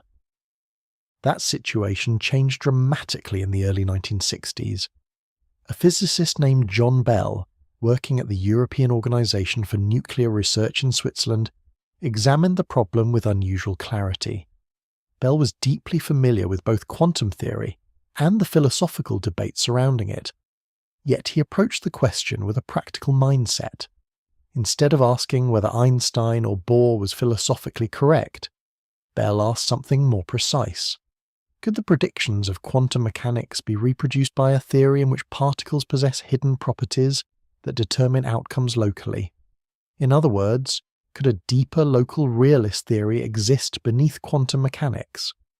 Bell discovered that this question could be answered mathematically. His analysis produced what is now known as Bell's theorem. The central idea of Bell's theorem is surprisingly simple, even though its implications are profound. If the world obeys certain reasonable assumptions about locality and realism, then the statistical correlations between distant measurements must satisfy specific limits. These limits are known as Bell inequalities. The inequalities describe the strongest correlations that can be produced by any theory in which distant objects possess independent local properties and cannot influence each other faster than the speed of light. Quantum mechanics predicts correlations that sometimes exceed those limits. The difference may sound subtle, but it has enormous conceptual importance. If experiments observe correlations that violate Bell inequalities, then no theory based on simple local hidden variables can reproduce those results. This does not immediately reveal what the correct interpretation of quantum mechanics should be. However, it does eliminate a large class of possible explanations. Bell's work transformed the Einstein-Bohr debate from philosophy into experiment. Instead of arguing about thought experiments, physicists could now design real experiments to test whether the universe obeys Bell's inequalities or violates them. The first major experimental test appeared in the early 1970s. John Clauser and Stuart Friedman conducted an experiment at the University of California, Berkeley. They measured correlations between pairs of photons produced in atomic cascades. The results supported the predictions of quantum mechanics and violated the limits expected from simple local hidden variable models. At the time, the experiment was technically demanding, and some critics wondered whether subtle experimental limitations might still explain the results. The question therefore remained open. During the early 1980s, Alain Aspect and his collaborators at the Institut d'Optique in France carried out a new generation of experiments designed to address some of these concerns. Aspect introduced rapidly changing measurement settings to ensure that the choice of measurement on one side could not influence the other through ordinary signals travelling at or below the speed of light. Once again, the results supported the predictions of quantum mechanics. The correlations between entangled particles exceeded the limits imposed by Bell inequalities. In the decades that followed, experimental techniques continued to improve. Anton Zeilinger and his research groups conducted a wide range of experiments involving entangled photons and long-distance quantum correlations. Nicholas Gissin and colleagues in Switzerland extended these tests across optical fibres stretching over many kilometres. Each generation of experiments strengthened the empirical case that nature violates Bell inequalities. However, careful physicists have always approached these conclusions with caution. Several potential loopholes existed in early experiments.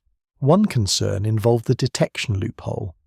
If detectors miss a significant fraction of particles, it might be possible for hidden variable theories to mimic quantum predictions using selective sampling. Another concern involved the locality loophole.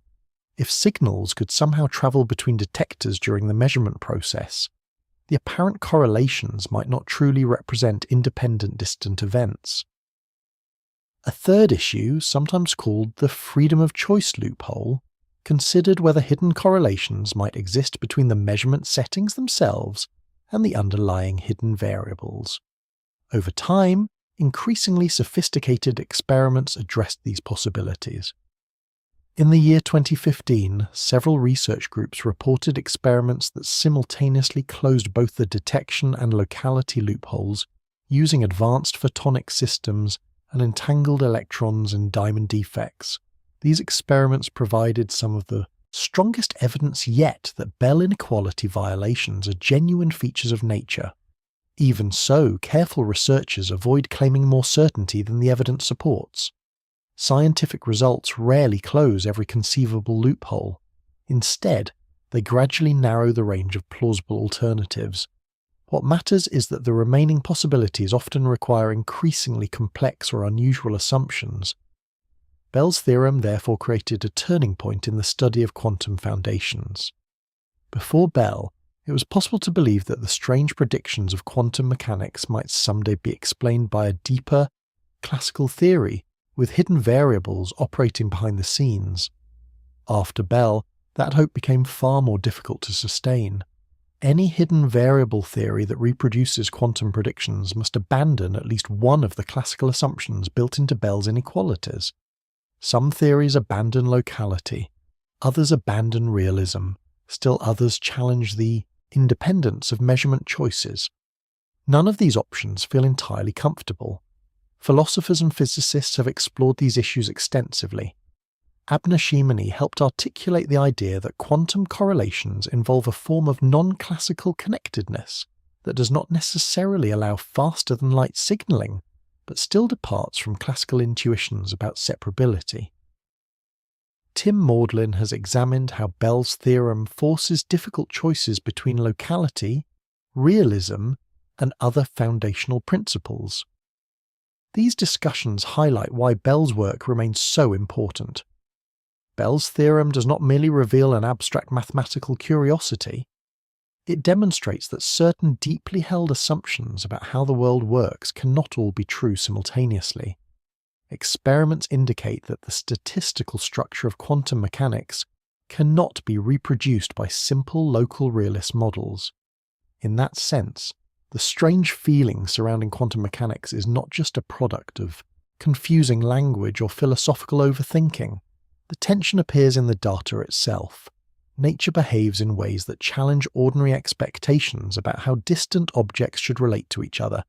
And yet, despite this conceptual difficulty, quantum mechanics continues to function as an extraordinarily successful scientific framework.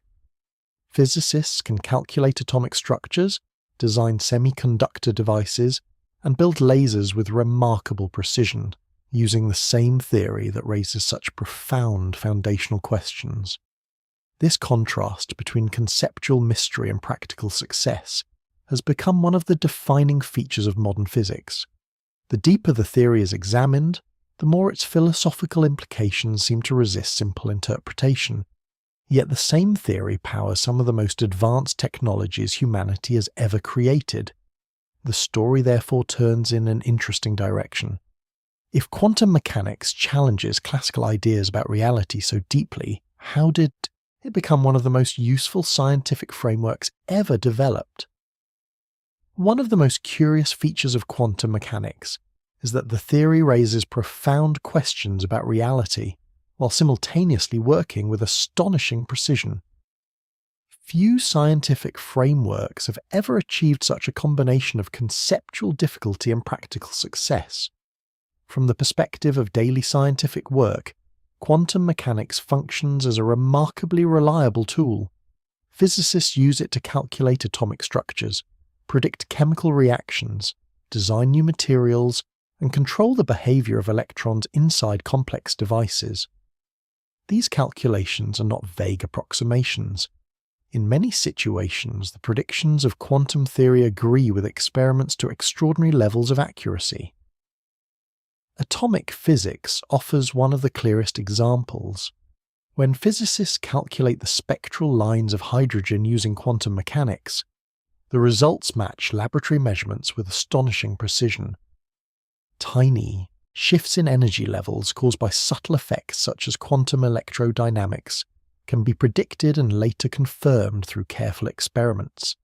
Institutions such as the National Institute of Standards and Technology in the United States routinely perform measurements that rely on these predictions.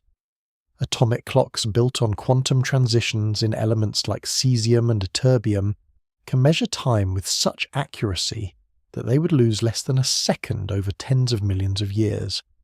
These clocks form the backbone of modern global positioning systems, telecommunications networks, and precision navigation. Quantum mechanics also governs the behaviour of electrons in solid materials. Condensed matter physics laboratories around the world study how large numbers of interacting electrons create the electrical, thermal, and magnetic properties of matter. Research groups within the Max Planck Institutes in Germany, as well as universities and research centres across Europe, Asia, and North America, routinely apply quantum theory to understand new materials. Without quantum mechanics, the modern electronics industry would not exist. The transistor, first demonstrated in the late 1940s at Bell Laboratories, operates by controlling the motion of electrons through carefully engineered semiconductor structures. These structures rely on quantum properties such as energy bands, tunneling effects, and the quantization of electronic states. Billions of transistors now operate inside a single microprocessor. Every smartphone, computer, and digital communication system depends on this quantum behaviour occurring reliably inside microscopic circuits. Light-emitting diodes, commonly called LEDs, rely on quantum transitions between energy levels in semiconductor materials. When electrons drop from higher energy states into lower ones, they release photons of specific wavelengths, producing the coloured light seen in modern displays and lighting systems. Lasers provide another example of quantum mechanics turning into practical technology. The operation of a laser depends on a process known as stimulated emission, first described by Albert Einstein in the early 20th century. In this process, atoms or molecules release photons in a coordinated way that produces an intense, highly coherent beam of light. Laser systems now appear in medical surgery, telecommunications, manufacturing, and scientific research. Magnetic resonance imaging, often shortened to MRI, uses quantum properties of atomic nuclei to produce detailed images of the human body. The technique relies on nuclear magnetic resonance, in which atomic nuclei respond to magnetic fields and radio frequency signals in ways predicted by quantum mechanics. Hospitals around the world depend on this technology every day. Other instruments probe quantum behaviour even more directly. The scanning tunneling microscope, developed in the 1980s by Gerd Binnig and Heinrich Rohrer, allows scientists to image individual atoms on surfaces. The device operates by measuring the tiny electrical currents produced when electrons tunnel through the quantum barrier between a sharp metal tip and the surface being studied. This tunneling effect has no classical equivalent. It arises purely from the wave-like behaviour of electrons predicted by quantum theory. Some of the most beautiful confirmations of quantum mechanics appear in specialised experiments that explore collective quantum behaviour. The quantum Hall effect provides one striking example. When electrons move through extremely clean semiconductor structures at low temperatures and strong magnetic fields, their electrical conductance becomes quantized in precise steps. These steps correspond to fundamental constants of nature. The discovery of the quantum Hall effect by Klaus von Klitzing revealed a new form of quantum order in two-dimensional electron systems. Later work by Horst Sturmer, Daniel Tsui, and Robert Laughlin uncovered the fractional quantum Hall effect, where electrons behave collectively in ways that produce fractional electric charges. Another remarkable phenomenon appears in Josephson junctions. In these systems, two superconducting materials are separated by an extremely thin insulating barrier. Quantum mechanics allows pairs of electrons, known as Cooper pairs, to tunnel through the barrier in a coordinated way. This tunneling produces highly precise electrical oscillations that can be used as voltage standards in precision metrology laboratories. Josephson junctions also play an important role in modern quantum computing research. Bose-Einstein condensation provides yet another example of quantum mechanics manifesting on a macroscopic scale. In the year 1995, research groups led by Eric Cornell, Carl Wieman, and Wolfgang Ketteler successfully cooled dilute gases of atoms to temperatures only a tiny fraction of a degree above absolute zero. Under these conditions, the atoms occupy the same quantum state and behave collectively as a single coherent wave. The resulting condensates reveal quantum behaviour on scales large enough to be observed directly with optical instruments. These examples represent only a small portion of the practical reach of quantum mechanics. At the European Organisation for Nuclear Research, widely known as CERN, researchers investigate fundamental particles using accelerators and detectors that rely on quantum field theory. At national laboratories and university research centres around the world, scientists continue to explore new quantum materials, quantum sensors, and quantum communication systems. Quantum mechanics is not a niche curiosity studied only by theorists. It forms the active foundation of large parts of modern science and technology. This practical success might seem to settle the matter. If the theory works so well, perhaps its conceptual puzzles do not really matter. Yet many physicists feel the opposite. The extraordinary effectiveness of quantum mechanics actually intensifies the sense of mystery surrounding it. A theory that consistently produces accurate predictions across so many different domains appears to capture something deeply true about the structure of nature, yet the meaning of its central concepts remains open to interpretation. The wave function predicts experimental outcomes with astonishing accuracy. But whether it represents physical reality, information about measurements, or something else entirely remains an active topic of debate. Entanglement produces correlations that experiments confirm repeatedly. Yet the deeper reason why nature allows such correlations remains difficult to describe in classical language. This combination of practical mastery and conceptual uncertainty gives quantum mechanics a distinctive character. It is a theory that works almost too well. The more it succeeds, the more its unresolved questions stand out. Many scientists have learned to accept this situation as part of the intellectual landscape of modern physics. The theory provides a powerful framework for understanding the behaviour of matter and energy at small scales. At the same time, it leaves room for deeper reflection about what those calculations actually describe. Few figures captured this unusual balance more clearly than Richard Feynman. Feynman spent much of his career using quantum mechanics with extraordinary skill. His work on quantum electrodynamics produced some of the most precise predictions ever achieved in science. Yet he also spoke openly about the theory's conceptual difficulty. For Feynman, quantum mechanics represented both an extraordinary triumph of human understanding and a reminder that nature does not always conform to the patterns of thought that feel most natural to the human mind. His reflections would continue the tradition begun by Einstein, Bohr, and many others, acknowledging that the power of quantum theory does not necessarily resolve the deeper questions about what kind of world it describes. Few remarks in modern science have been quoted as often as Richard Feynman's observation that nobody truly understands quantum mechanics. The line appears in lectures, books, documentaries, and online discussions whenever the subject turns toward the strange behaviour of the microscopic world. Because the sentence is repeated so frequently, it sometimes takes on a slightly theatrical tone. It can sound as though quantum physics is little more than a collection of puzzles that even experts cannot make sense of. That interpretation misses something important. When Richard Feynman spoke about the difficulty of understanding quantum mechanics, he was not expressing confusion about how the theory works. He was speaking from one of the deepest levels of practical command ever achieved within the subject.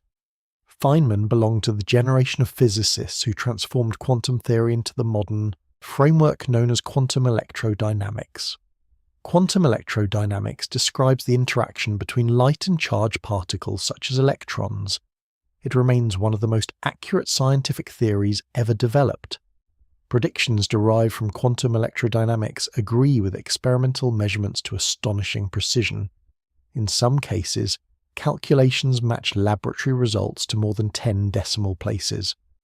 Achieving that level of agreement required extraordinary theoretical work.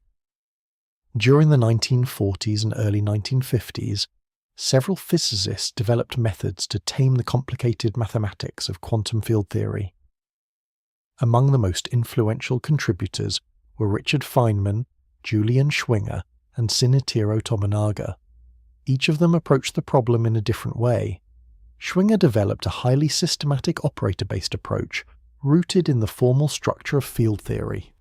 Tominaga extended relativistic quantum field theory in a way that treated time and space more symmetrically within the calculations. Feynman introduced a style that was both visually intuitive and mathematically powerful. His diagrams, now known as Feynman diagrams, allowed complex particle interactions to be represented as simple graphical structures. Lines represented particles, vertices represented interactions. These diagrams became one of the most widely used computational tools in particle physics. Behind those diagrams lay a deeper conceptual idea known as the path integral formulation of quantum mechanics. The path integral approach describes quantum behaviour in a way that differs subtly from the usual wave function picture. Instead of imagining a particle travelling along one definite path between 2 points, the path integral approach considers every possible path that could connect those points. Each possible history contributes to the final outcome. Some paths correspond to smooth trajectories that resemble classical motion. Others involve wildly twisting routes that wander through space in complicated ways. Quantum mechanics assigns a contribution to each possible history. When all contributions are combined, they produce the probability amplitude associated with the observed result. This description can feel unusual at first. In everyday life, objects appear to follow single trajectories. A thrown ball travels along one path through the air. A train moves along one track at a time. Quantum mechanics refuses to confine itself to that simple picture. In the path integral view, the electron moving from one place to another does not choose a single trajectory in advance. Instead, every possible route contributes to the final amplitude. Some of these contributions reinforce one another through constructive interference. Others cancel through destructive interference. The pattern produced by this immense collection of possibilities determines the probability of different outcomes. Remarkably, when the contributions from many paths combine, the most likely trajectories begin to resemble the familiar paths predicted by classical physics. Classical motion emerges as an approximation that arises when the interference patterns strongly favour certain histories over others. This framework illustrates something important about Feynman's attitude toward quantum mechanics. He did not treat the theory as a mysterious collection of puzzles. He used it confidently, extending its methods into some of the most successful calculations ever performed in physics. Yet even with that extraordinary mastery, he remained cautious about claiming that the theory had been fully understood in a traditional explanatory sense. The mathematics worked beautifully. The predictions matched experiments with remarkable precision. But when physicists tried to translate the theory into familiar mental pictures, the results often felt incomplete. The path integral formulation provides a perfect example. It offers a precise mathematical rule for calculating probabilities. But when someone asks what it really means for a particle to explore every possible path at once, the answer becomes less clear. Feynman's honesty about this situation was not theatrical. It reflected a disciplined recognition that human intuition evolved within a world governed largely by classical physics.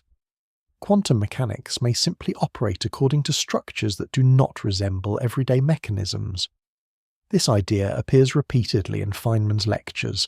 He often emphasized that the goal of physics is not necessarily to make nature comfortable for human imagination. The goal is to describe the patterns observed in experiments as accurately as possible. If those patterns require unfamiliar conceptual tools, then the tools must be accepted even if they resist simple visualization. Feynman also possessed an unusual talent for explaining complicated ideas with clarity and humour. In his famous lectures on physics, he sometimes compared quantum behaviour to situations in which waves interfere in surprising ways. But he was careful not to suggest that such analogies completely capture what is happening. They are helpful guides rather than final explanations. Later in his career, Feynman became interested in another question connected to quantum theory. Could quantum systems themselves be used to perform calculations? This idea emerged from a simple observation. Classical computers struggle to simulate the behaviour of quantum systems because the number of possible quantum states grows extremely rapidly as more particles become involved. Feynman suggested that a machine built from quantum components might simulate quantum behaviour far more efficiently. This insight helped inspire the modern field of quantum computing. Researchers around the world now attempt to build devices that exploit superposition, entanglement, and quantum interference to perform specialized computations beyond the reach of classical machines, although large-scale quantum computers remain under active development. The field continues to grow rapidly. Once again, quantum mechanics proves both powerful and conceptually challenging. Physicists can manipulate quantum systems to perform useful tasks, even while debates about interpretation continue. This balance captures the spirit of Feynman's famous remark. When he said that nobody understands quantum mechanics, he did not mean that physicists are lost or confused about how to use the theory. He meant something subtler. The mathematical framework is precise. The predictions are reliable. The experiments confirm the calculations again and again. But the deeper picture of what reality is doing underneath those equations remains open to interpretation. Feynman's honesty about this gap between formal mastery and intuitive comfort connects him directly to the earlier debates between Einstein and Bohr.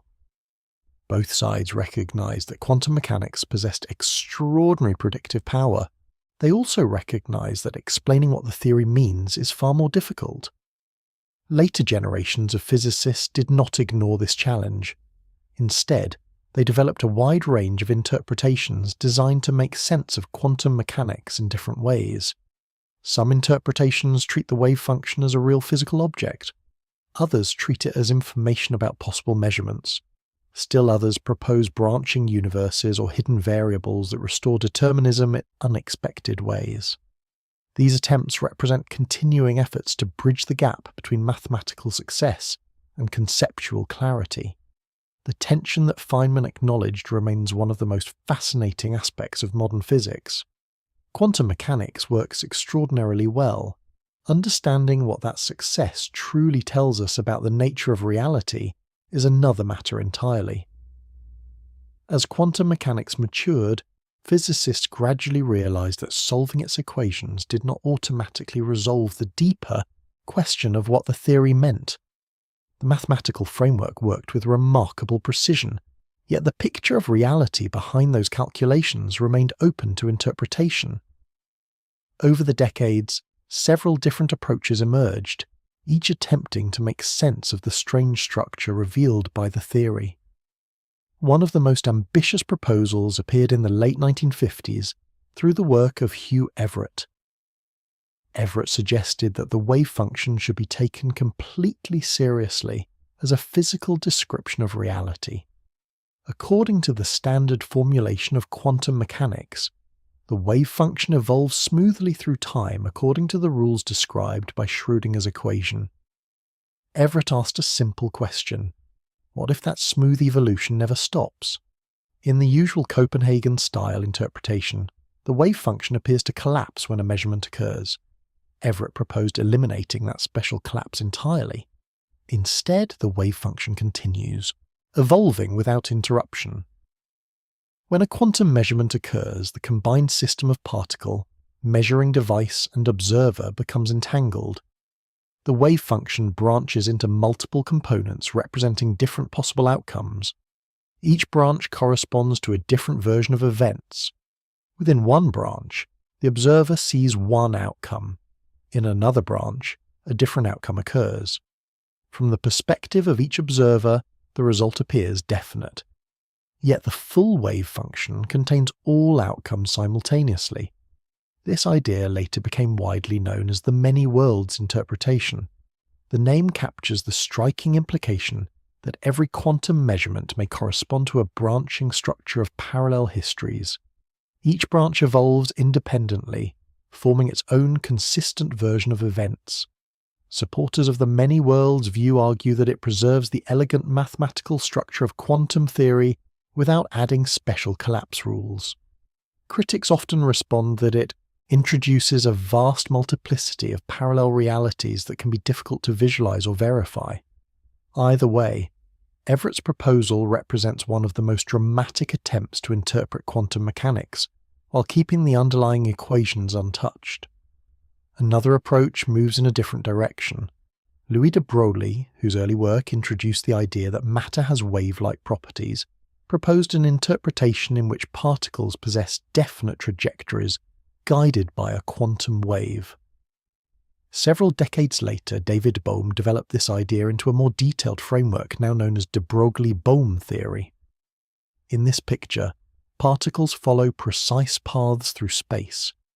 Their motion is influenced by a guiding wave described by the same mathematical wave function used in standard quantum mechanics. The guiding wave determines how particles move, producing the same statistical predictions observed in quantum experiments. This interpretation restores a sense of determinism to the theory.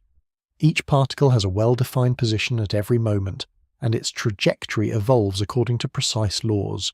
However, de Broglie-Bohm theory introduces an unusual feature. The guiding wave can produce instantaneous influences between distant particles. In other words, the theory embraces non-locality. Events occurring in one location may influence the motion of particles elsewhere, in ways that do not fit easily within classical ideas about signals travelling through space. Some physicists consider this non-local structure an acceptable price for restoring clear particle trajectories. Others find the idea difficult to reconcile with the relativistic structure of space-time. A third family of interpretations takes yet another path. Instead of removing wave function collapse or introducing hidden variables, these approaches propose that collapse itself may be a real physical process. In the 1980s, Giancarlo Ghirardi, Alberto Rimini, and Tullio Weber developed a model, often called the GRW theory. Their work suggested that quantum systems occasionally undergo spontaneous collapses that localize the wave function. These collapses occur extremely rarely for individual particles. However, in systems containing large numbers of particles, the probability of collapse increases dramatically. As a result, microscopic objects behave according to ordinary quantum mechanics, while macroscopic objects rapidly settle into definite classical states. Later developments by Philip Pearl and Roger Penrose explored similar ideas, sometimes suggesting that gravitational effects or other physical mechanisms might trigger collapse. Objective collapse models therefore treat the transition from quantum possibilities to definite outcomes as an actual physical event rather than merely a change in knowledge. Other thinkers have explored more unusual possibilities. Carlo Rovelli introduced an approach known as relational quantum mechanics. In this framework, physical properties are not treated as absolute features that exist independently of interaction. Instead, properties become meaningful only relative to other systems. A particle may possess one set of properties relative to one observer and a different description relative to another.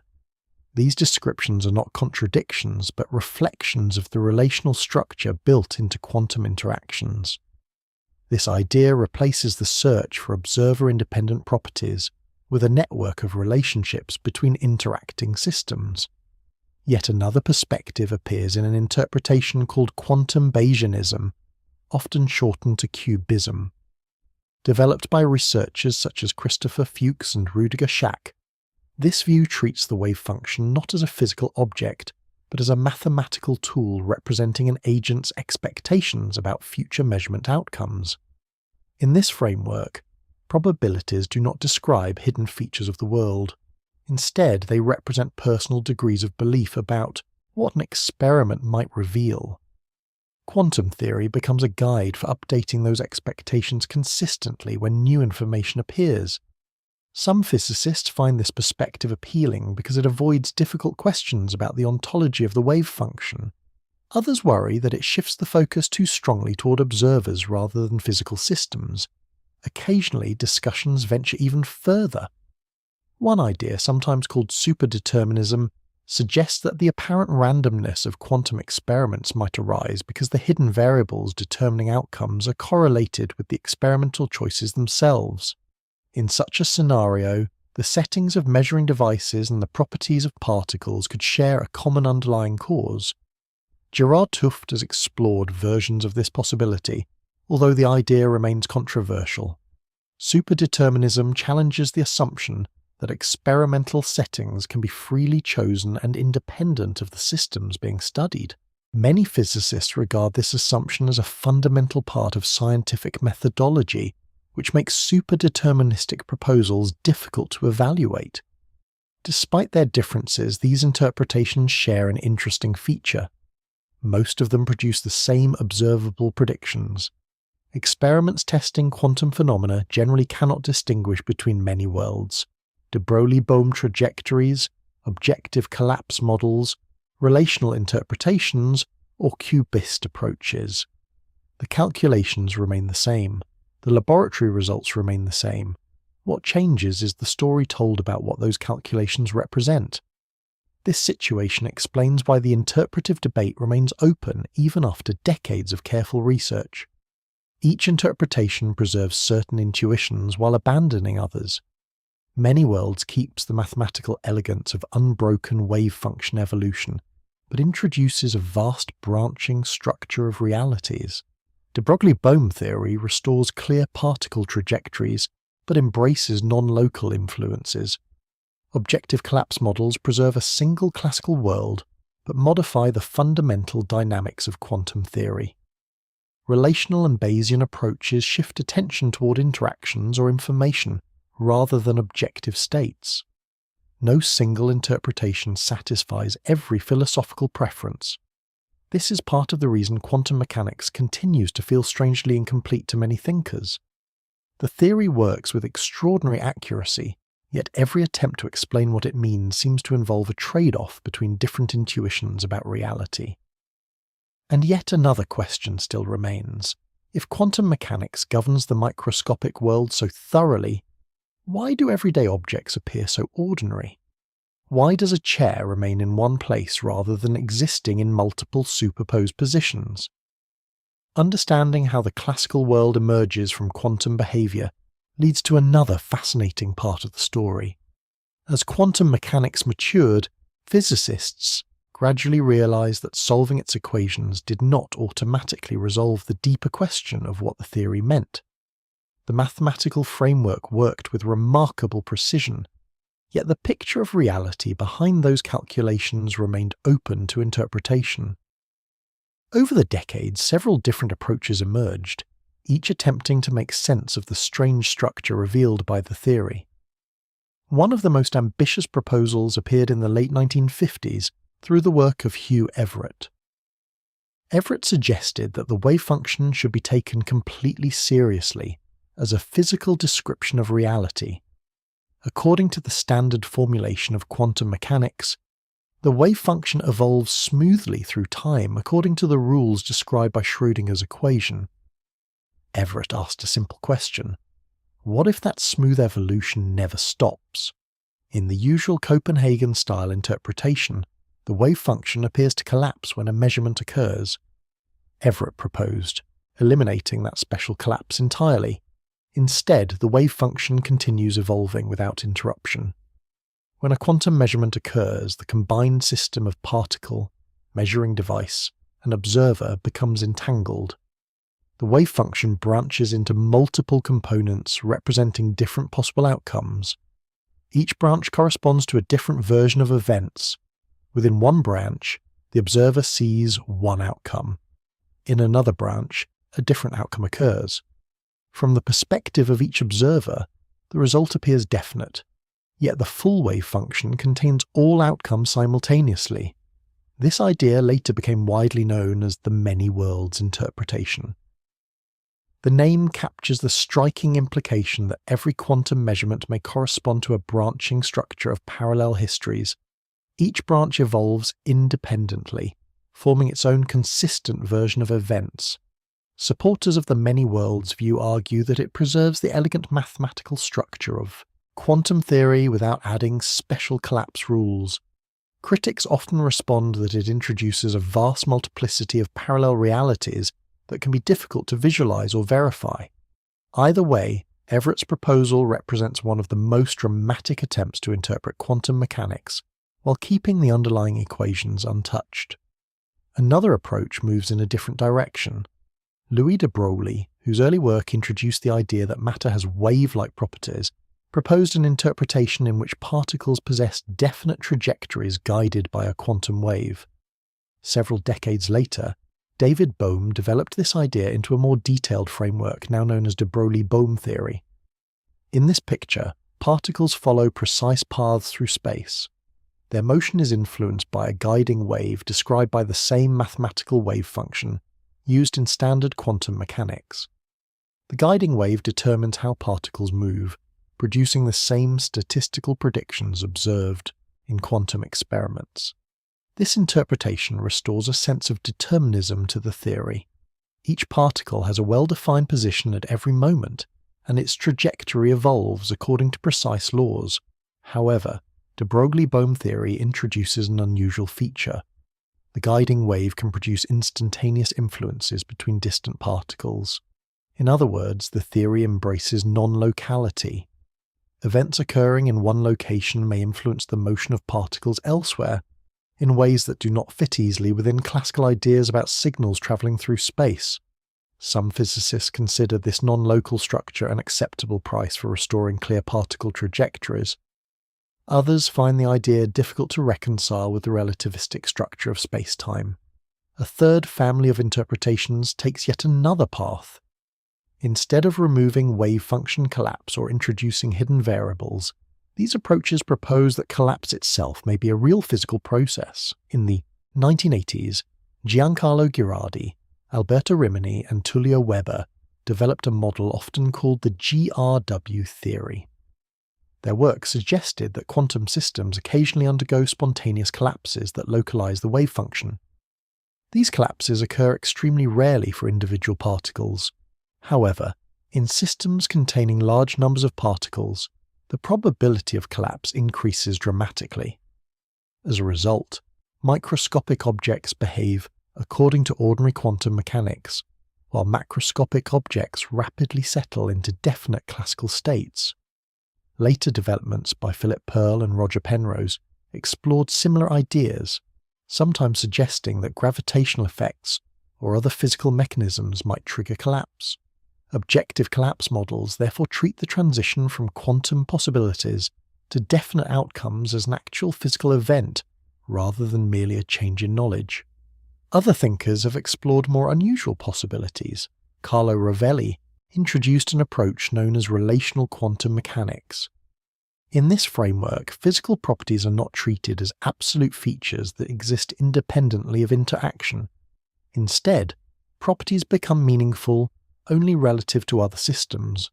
A particle may possess one set of properties relative to one observer and a different description relative to another. These descriptions are not contradictions, but reflections of the relational structure built into quantum interactions. This idea replaces the search for observer-independent properties with a network of relationships between interacting systems. Yet another perspective appears in an interpretation called quantum Bayesianism, often shortened to cubism. Developed by researchers such as Christopher Fuchs and Rudiger Schack, this view treats the wave function not as a physical object, but as a mathematical tool representing an agent's expectations about future measurement outcomes. In this framework, probabilities do not describe hidden features of the world. Instead, they represent personal degrees of belief about what an experiment might reveal. Quantum theory becomes a guide for updating those expectations consistently when new information appears. Some physicists find this perspective appealing because it avoids difficult questions about the ontology of the wave function. Others worry that it shifts the focus too strongly toward observers rather than physical systems. Occasionally, discussions venture even further. One idea, sometimes called superdeterminism, suggests that the apparent randomness of quantum experiments might arise because the hidden variables determining outcomes are correlated with the experimental choices themselves. In such a scenario, the settings of measuring devices and the properties of particles could share a common underlying cause. Gerard 't Hooft has explored versions of this possibility, although the idea remains controversial. Superdeterminism challenges the assumption that experimental settings can be freely chosen and independent of the systems being studied. Many physicists regard this assumption as a fundamental part of scientific methodology, which makes superdeterministic proposals difficult to evaluate. Despite their differences, these interpretations share an interesting feature. Most of them produce the same observable predictions. Experiments testing quantum phenomena generally cannot distinguish between many worlds, de Broglie-Bohm trajectories, objective collapse models, relational interpretations, or cubist approaches. The calculations remain the same. The laboratory results remain the same. What changes is the story told about what those calculations represent.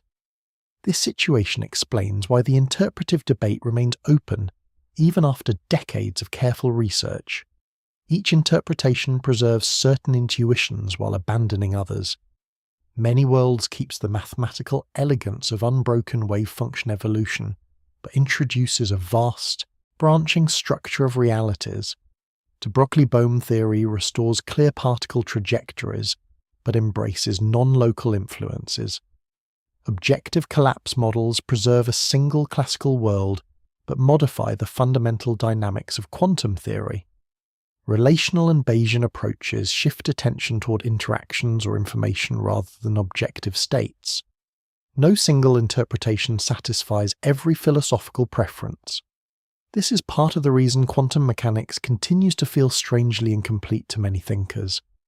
The theory works with extraordinary accuracy, yet every attempt to explain what it means seems to involve a trade-off between different intuitions about reality. And yet another question still remains. If quantum mechanics governs the microscopic world so thoroughly, why do everyday objects appear so ordinary? Why does a chair remain in one place, rather than existing in multiple superposed positions?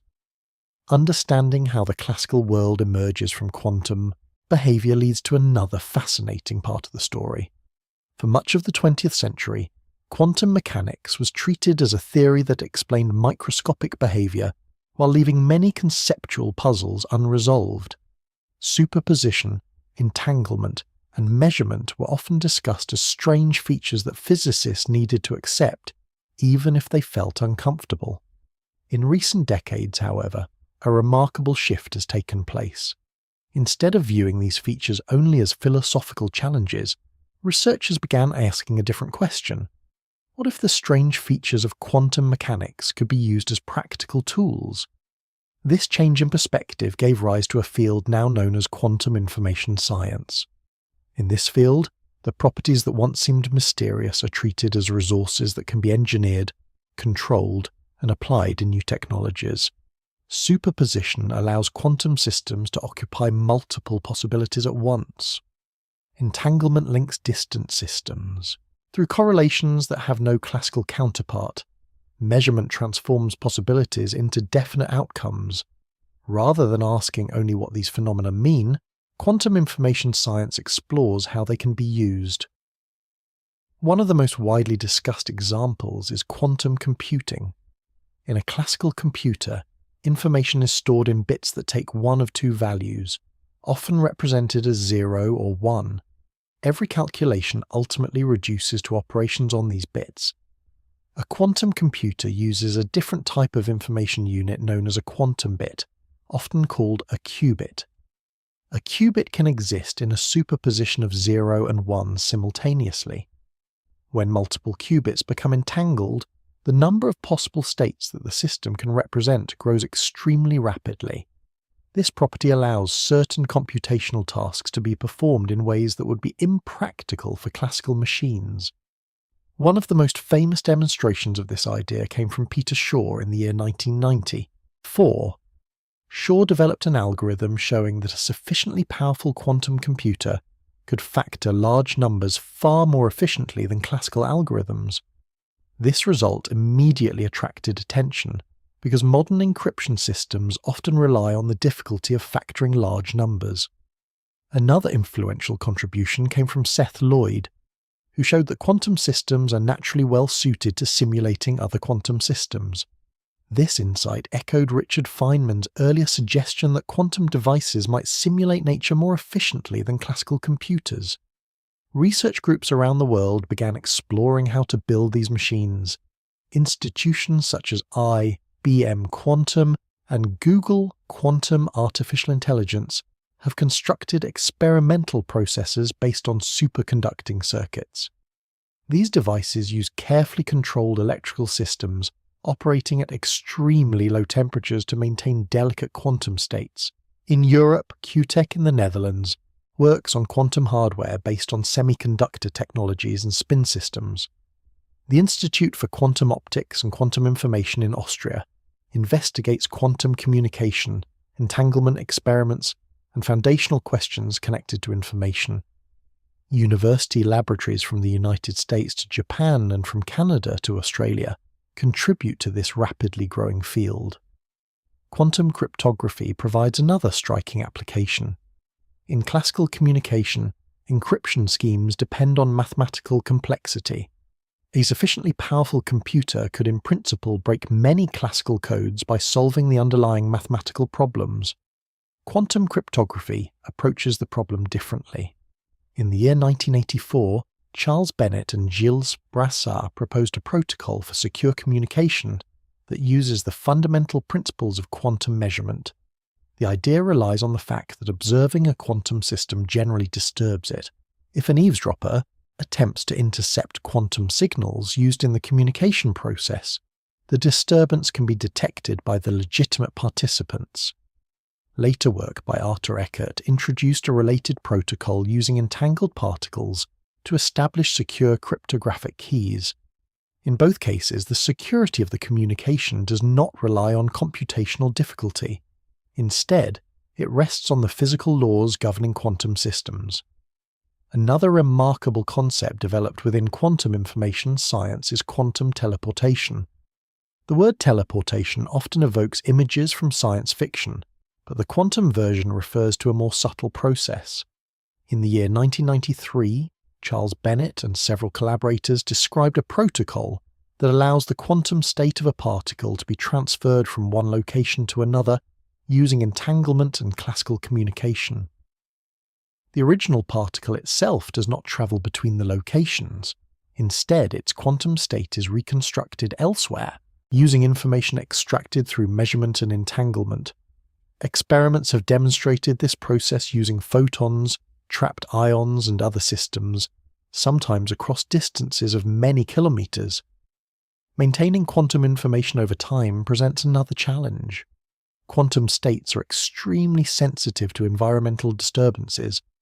Even tiny interactions with surrounding particles can destroy the delicate coherence required for quantum computation. To address this problem, researchers developed methods known as quantum error correction. Quantum error correction uses carefully designed patterns of entanglement among multiple qubits to protect information against errors. By spreading quantum information across many physical components, the system can detect and correct disturbances without directly measuring the protected state. These techniques allow fragile quantum information to persist long enough for useful computations to occur. The development of quantum information science has also influenced how physicists think about the foundations of quantum mechanics. John Archibald Wheeler introduced a phrase that captures this conceptual shift. He suggested that the physical world might ultimately be understood through information. Wheeler summarized this idea with the phrase "it from bit," implying that physical reality may arise from fundamental informational structures. In this perspective, quantum states describe not only physical systems, but also the information available about those systems through interactions and observations. Modern theoretical work has expanded these ideas even further. Researchers studying black holes and quantum gravity discovered unexpected links between entanglement and the geometry of space-time itself. Some proposals suggest that patterns of entanglement might play a role in shaping the structure of space and time. These ideas appear in approaches such as holographic duality, where certain gravitational systems can be described using quantum information structures defined in lower dimensional spaces. Such developments show that quantum information science reaches far beyond computing technology. It has become a bridge connecting several areas of modern physics. At the same time, practical control over quantum systems has not eliminated the conceptual puzzles that accompanied the theory from its earliest days. In fact, engineering quantum devices often forces researchers to confront these questions more precisely. What exactly is a quantum state? What distinguishes a measurement from an ordinary physical interaction? How does information become recorded in the physical world? Experiments in quantum computing and communication make these questions tangible, rather than purely philosophical. Physicists now manipulate entangled states deliberately, creating laboratory systems in which the deepest features of quantum theory appear as practical engineering challenges. The strange behaviour that once seemed purely mysterious now forms the basis of emerging technologies. Yet the theory itself still points toward deeper questions. Quantum mechanics has reshaped our understanding of matter, energy, and information. But another frontier remains. At the largest scales of the universe, gravity governs the structure of space-time. At the smallest scales, quantum mechanics describes the behaviour of particles and fields. Bringing these two great frameworks together remains one of the most profound challenges in modern science. The search for that deeper synthesis leads directly to the final frontier of the story, where quantum theory encounters the fabric of space-time itself. Over the course of more than a century, quantum mechanics has transformed physics in ways that few theories ever have. It explains the structure of atoms, the behaviour of light, the stability of matter, and the operation of technologies that shape everyday life. It has passed experimental tests across an extraordinary range of scales and conditions, and yet, even with that success, many people who study the theory closely still experience a quiet sense of difficulty. Quantum mechanics often feels impossible. The reasons for that feeling appear in many different parts of the theory. One of the earliest challenges arose from wave-particle duality. Light sometimes behaves like a wave, spreading through space and producing interference patterns. In other experiments, it behaves like a stream of particles delivering energy in discrete packets. Electrons display the same dual nature. In one experiment, they appear as localized impacts on a detector. In another, they produce interference patterns that reveal wave-like behavior. The familiar categories of wave and particle begin to blur. Another source of discomfort lies in the probabilistic structure of the theory. Classical physics often describes systems evolving according to precise laws that determine their future behavior exactly. Quantum mechanics instead assigns probabilities to possible outcomes. The wave function evolves smoothly according to Schrödinger's equation, yet measurements reveal individual results that cannot be predicted with certainty. Uncertainty becomes part of the formal structure of the theory. The uncertainty principle associated with Werner Heisenberg reveals that certain pairs of properties cannot simultaneously possess sharply defined values. Position and momentum cannot both be known with unlimited precision. The structure of the theory itself forbids it. Then comes the measurement problem. The equations of quantum mechanics describe systems evolving in superpositions of possibilities. Yet experiments produce definite outcomes that become part of the recorded history of the world. Explaining how these possibilities turn into single events has produced decades of discussion and many competing interpretations. Entanglement deepens the difficulty further. Two particles that once interacted can remain connected through correlations that persist even when the particles are widely separated. Measurements performed on one particle influence the statistical description of the other. Experiments testing Bell inequalities show that these correlations cannot be explained by simple local hidden variable theories. The structure of the world appears more relational than classical physics once suggested.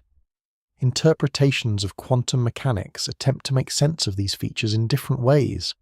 Some proposals treat the wave function as a real physical entity that branches into many histories. Others restore definite particle trajectories guided by non-local influences. Still others propose spontaneous collapses, relational properties, or information-centered descriptions of quantum states. Each interpretation preserves some familiar intuitions while abandoning others.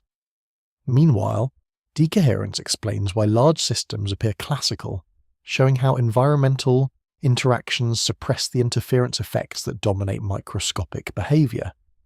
Yet decoherence itself does not fully resolve why particular outcomes occur. The result is a theory that works extraordinarily well while remaining conceptually unsettled. This situation raises an interesting possibility.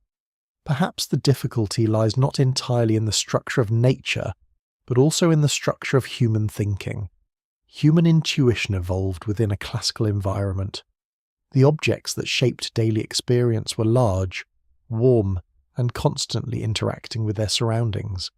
In that environment, quantum coherence disappears almost instantly through decoherence.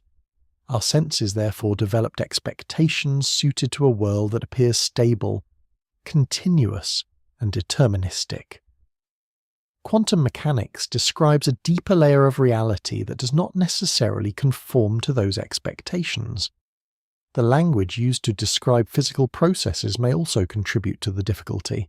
Words such as particle, wave, measurement, and state carry meaning shaped by classical physics. When those words are applied to quantum systems, they sometimes stretch beyond their original meanings. This tension between language and reality can make the theory feel more mysterious than it might otherwise appear. At the same time, the deepest challenges in physics suggest that quantum mechanics may still be incomplete in important ways. One of the most significant unfinished tasks in modern science is the reconciliation of quantum mechanics with general relativity. Quantum theory describes the behaviour of particles and fields at microscopic scales. General relativity describes the structure of space-time and gravity at cosmic scales. Both theories have been confirmed through countless experiments and observations, yet combining them into a single consistent framework remains difficult. Physicists such as Bryce DeWitt and John Archibald Wheeler explored early approaches to quantum gravity that attempted to apply quantum principles directly to space-time itself. Later researchers, including Lee Smolin and many others, have continued exploring possible paths toward a deeper synthesis. Some of the most intriguing clues come from the study of black holes. Black holes combine extreme gravitational effects with quantum processes occurring near their event horizons. The black hole information problem arises from the question of whether information about matter falling into a black hole can ever be recovered. Stephen Hawking's early calculations suggested that black holes radiate energy and gradually evaporate. If the information contained in the original matter disappears completely, this would conflict with basic principles of quantum mechanics. Resolving this puzzle has led physicists to explore new ideas about the nature of space-time and information. One influential approach involves holography. The holographic principle suggests that the physics inside a region of space may be fully described by information encoded on its boundary. A concrete example of this idea appears in the relationship known as anti-de Sitter and conformal field theory correspondence. This connection links certain gravitational systems to quantum field theories defined in lower dimensional spaces. Within these frameworks, entanglement appears to play a surprising role in shaping the geometry of space-time itself. Researchers such as Juan Maldacena, Leonard Susskind, and Mark van Raamsdonk have explored the possibility that patterns of entanglement among quantum systems may correspond to the connectivity of space-time geometry. In some speculative proposals, space-time might emerge from networks of entangled quantum degrees of freedom. These ideas remain unfinished and highly theoretical, yet they illustrate how deeply quantum mechanics has penetrated modern physics. The theory that once described atoms and photons now shapes the way physicists think about black holes, gravity, and the structure of the universe. Richard Feynman's remark about the difficulty of understanding quantum mechanics continues to resonate within this broader context. Physicists today possess powerful mathematical tools for calculating quantum processes. They build quantum devices, simulate complex systems, and explore entanglement in increasingly sophisticated experiments. Yet the theory still resists becoming fully comfortable within human intuition. Perhaps that resistance is not a weakness. It may reflect the possibility that the universe is not obligated to conform to the mental images that evolved within a narrow slice of physical experience. Quantum mechanics might represent one of the first major scientific theories whose success does not automatically restore emotional familiarity. Instead, it reveals a deeper structure that remains partially beyond the reach of everyday imagination. And yet, despite that difficulty, the theory continues to guide experiments, technologies, and discoveries across the entire landscape of modern physics. The mystery that remains is therefore not a failure of understanding. It is a sign that human knowledge has reached a level where explanation no longer always arrives, in forms that feel intuitively comfortable. Sometimes understanding means learning to trust a structure that works beautifully, even when it cannot be pictured completely. Quantum mechanics occupies a curious place in the history of science. Few theories have achieved such extraordinary precision. Its predictions describe the structure of atoms, the behaviour of light, the stability of matter, and the operation of technologies that shape modern civilization. Experiments confirm its results across laboratories around the world with astonishing accuracy. Yet alongside this mastery remains a quieter sense of mystery. The equations work, the experiments agree, the calculations succeed. But the deeper question of what the theory ultimately says about reality continues to invite reflection. That contrast between success and uncertainty has accompanied quantum mechanics from the beginning. The story began in an era when classical physics seemed nearly complete. Then unexpected problems appeared in the behaviour of radiation and matter. Max Planck's quantist energy, Albert Einstein's light quanta, and Niels Bohr's atomic model opened a door into unfamiliar territory. Soon came wave functions, uncertainty, and the unsettling idea that microscopic systems do not always possess definite properties until measurement occurs. Entanglement revealed connections between distant systems that defied classical expectations. John Bell later showed that these strange correlations were not merely philosophical curiosities, but experimentally testable features of the world. Physicists responded with remarkable creativity. Some interpretations proposed branching universes, others restored hidden trajectories guided by quantum waves. Objective collapse. Theories imagined new physical mechanisms for turning possibilities into facts. Decoherence explained why the classical world appears stable, even though quantum rules govern its foundations. Meanwhile, quantum information science began using the theory's most puzzling features as practical resources, leading to new technologies and deeper questions about the role of information in physics. At the same time, the frontier of research continues to expand. Black holes, quantum gravity, and holographic theories hint that entanglement may even play a role in shaping spacetime itself. Throughout this journey, one voice captured the situation with unusual clarity. Richard Feynman understood quantum mechanics at an exceptionally deep level. His work in quantum electrodynamics helped produce some of the most precise predictions ever achieved in science. Yet he refused to pretend that the theory had become emotionally comfortable. When he said that nobody truly understands quantum mechanics, he was not admitting defeat. He was acknowledging something more honest. The mathematics works beautifully, but human intuition does not always keep pace with the structures revealed by nature. That honesty may be part of the real lesson. The sense that quantum mechanics feels impossible does not arise because the theory fails. It arises because the theory challenges the categories through which human beings usually understand the world. Our everyday experience was shaped by large objects moving slowly through familiar environments. The deeper layers of reality may operate according to patterns that do not resemble those experiences, and that may simply be the nature of discovery. Quantum mechanics remains one of the most powerful intellectual achievements in the history of science. It describes a universe that is richer, stranger, and more subtle than classical intuition ever imagined. The mystery that remains is therefore not a sign of weakness. It is a reminder that sometimes the universe can be understood with extraordinary precision long before it becomes fully familiar to the human mind.